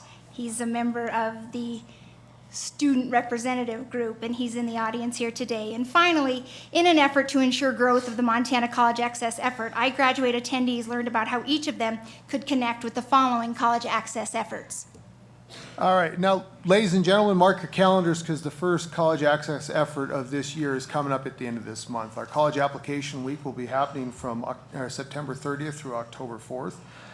Last year, we had 800 more college applications submitted than the previous year, and we're really excited and optimistic that we're going to improve that number again this year. Now, it's one thing to get the application submitted. Part of the other college access piece that we believe very highly about in our team is the financial literacy aspect. So later on in the fall and winter, we're helping schools conduct FAFSA nights so that students can understand the financial literacy aspects for that college piece, and helping them drive that so that students can understand, yes, college is affordable, and yes, it is doable. All right, and then after that, we have our next celebration that we're going to be celebrating November 8th, and it's building off of that idea. You've applied, we've told you ways that you can afford it. Now let's celebrate being the first in your family going to college. So 2 years ago, a national effort was started with the Council of Opportunity and Education and the Center for First Generation Students to start celebrating First Generation Day. So November 8th, we will be doing social media blasts with our high school students, our alumni on campus, our faculty, anyone who was willing to tell their story and share why it was important for them to be first in their family to go to college. And so after that, we then take all this information and say, you went through the process of applying, you have the funds, you're not the first to go in terms of being the only first generation on your campus, and we've shown you some different resources to reach out to, but now let's celebrate accepting into college and have a college signing day. So May 4th through May 8th of 2020, we will be celebrating across Montana our students signing in to college, and that they're committing to show up in the fall on the campuses for their post-secondary education. So as you can see, it really is a team effort at not only getting students to apply, but seeing them through to that commitment. So they take the leap to take a place on one of our campuses across the Big Sky State. After college application week last year, 82% of the students surveyed said they hadn't applied to any college before college application week. And I want the CAO members of the committee from yesterday to know that we heard what you said, and we are going to work with you in bringing the right people to the table to figure out how we can make sure that those applications turn into enrollments and commitments to post-secondary education across the state. And finally, I'll close with this slide that really portrays how we are not alone in this college access and student success conversation, whether it is within the ARSA division of OCHI or with our public and private partners across the state. All hands on deck to make sure that this happens because our workforce depends on it. And with that, we look to you for any questions that you may have. Thank you so much. Regents, do you have any questions? No? Okay. Thank you for providing this information. We very much enjoyed it. Next up is information item C, accreditation report. Deputy Commissioner? Madam Chair, members of the committee, thank you very much. And just to hammer home the impact here, between Talent Search, iGraduate, Gear Up, and then the Perkins program on career and technical education, that's between $11 and $12 million a year coming into the Montana University system from outside the state or outside state funding in order to support college and career readiness. So a huge impact. Thanks, Angela, to you and your team. This report, accreditation, of course, is ultimately exceptionally important in terms of validating the quality of the educational experience that we offer our students. I don't have a whole lot to say, honestly, other than noting that this past year we had a Year 7 evaluation, which is the major evaluation at Montana State University Billings, an ad hoc evaluation at Dawson, and during the coming year, I'm happy to see that FVCC will be going through their Year 7 evaluation, and we have 2 mid-cycle evaluations, one at MSU Northern and one at Montana Technological University. So we will keep you abreast of those visits and processes as they unfold. That's it. Regents, any questions about the accreditation process? Seeing none.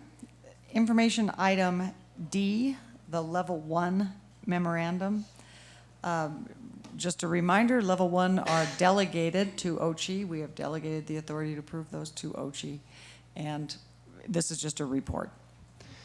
Madam Chair, actually, this item and the next item, both information items, they're both available currently online. The Level 1 memoranda that you see here, these 3 monthly reports, reflect those changes that are delegated to OCHI for approval. Oftentimes these are program terminations, moratorium, sort of minor changes. There are quite a number. I'm happy to answer any questions either today or in the future on any of these items. Any questions regarding the Level 1 memoranda? That brings us to our last item, information item E, intent plan proposals. Just a reminder of where we are in this process. This process may change, but the Level 1, or I'm sorry, the intent plan proposals are the first notice generally to everyone of a campus's intent to put something before the board. Madam Chair, that's right. These intent to plans more or less just reflect the first public announcement that planning will begin in earnest. So there's some very basic documentation associated with each one of these proposals. They can be found by clicking on the link. Of course, chief academic officers, campuses, regents, our office will be heavily involved in working with faculty and administration as these proposals move closer to the Level 2 stage, at which point they would be acted upon by the board. Regents, any questions about the intent plan proposals from July and August? Information received. That's the end of the Academic Research and Student Affairs Committee agenda. Unless anybody has any comments or questions, we'll adjourn that meeting. Thank you, Chair Sheehy, and thank you, Regent Nystuen, Regent Sheehy, for two quality committee meetings this afternoon. We're going to move on to taking some action, so slightly shifting how we do this to accommodate our two regents that won't be with us tomorrow. So we are on committee reports and action. If you look at the agenda, we've got a two-year and community college committee, of which there is no action items for us to consider this afternoon. If we look at our ARSA committee, we do have two items for consideration for the board, and that is the first being action item A, level 2 executive summary under ARSA. And I will entertain a motion to approve action item A. Moved by Regent Nystuen. Is there any discussion or corrections from the members of the board? Any comments from the campuses? Any public comment? Seeing no further comment, I will call for the vote. All those in favor signify by saying aye. Aye. Any opposed, same sign. All right, this item passes. Let's move on to the second item in ARSA committee, action item B, Montana Tech Mission Review, item 184. Again, this is the mission statement of which is not changing at Montana Tech. I'll entertain a motion to approve action item B. So moved. Moved by Regent Sheehy. Any discussion or comments from members of the board? From campuses? Any public comment?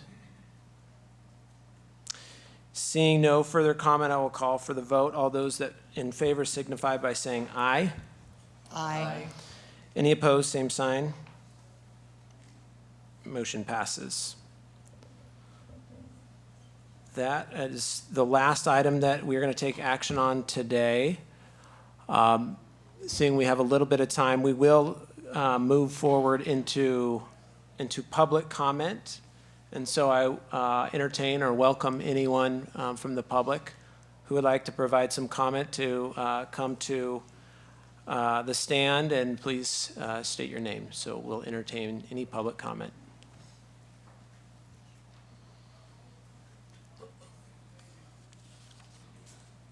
Thank you. I'm John Grant from Hamilton, representing the Ravalli County Workforce Alliance. I'm here to introduce you to our efforts to advance a ballot measure by petition for causing the creation of the Bitterroot Valley Community College District. We will value any input you may offer as we move towards putting this on the ballot for the voters to decide. Thank you for this opportunity. I'll leave these information cards and the ballot or the petition here for you. Thank you very much. Thank you, Mr. Grant. Any further public comment?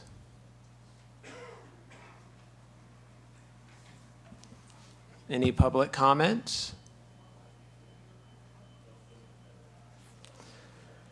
Seeing no further public comment, we will adjourn the meeting for today, and I was going to turn it over to Chancellor Cook, but he's not here.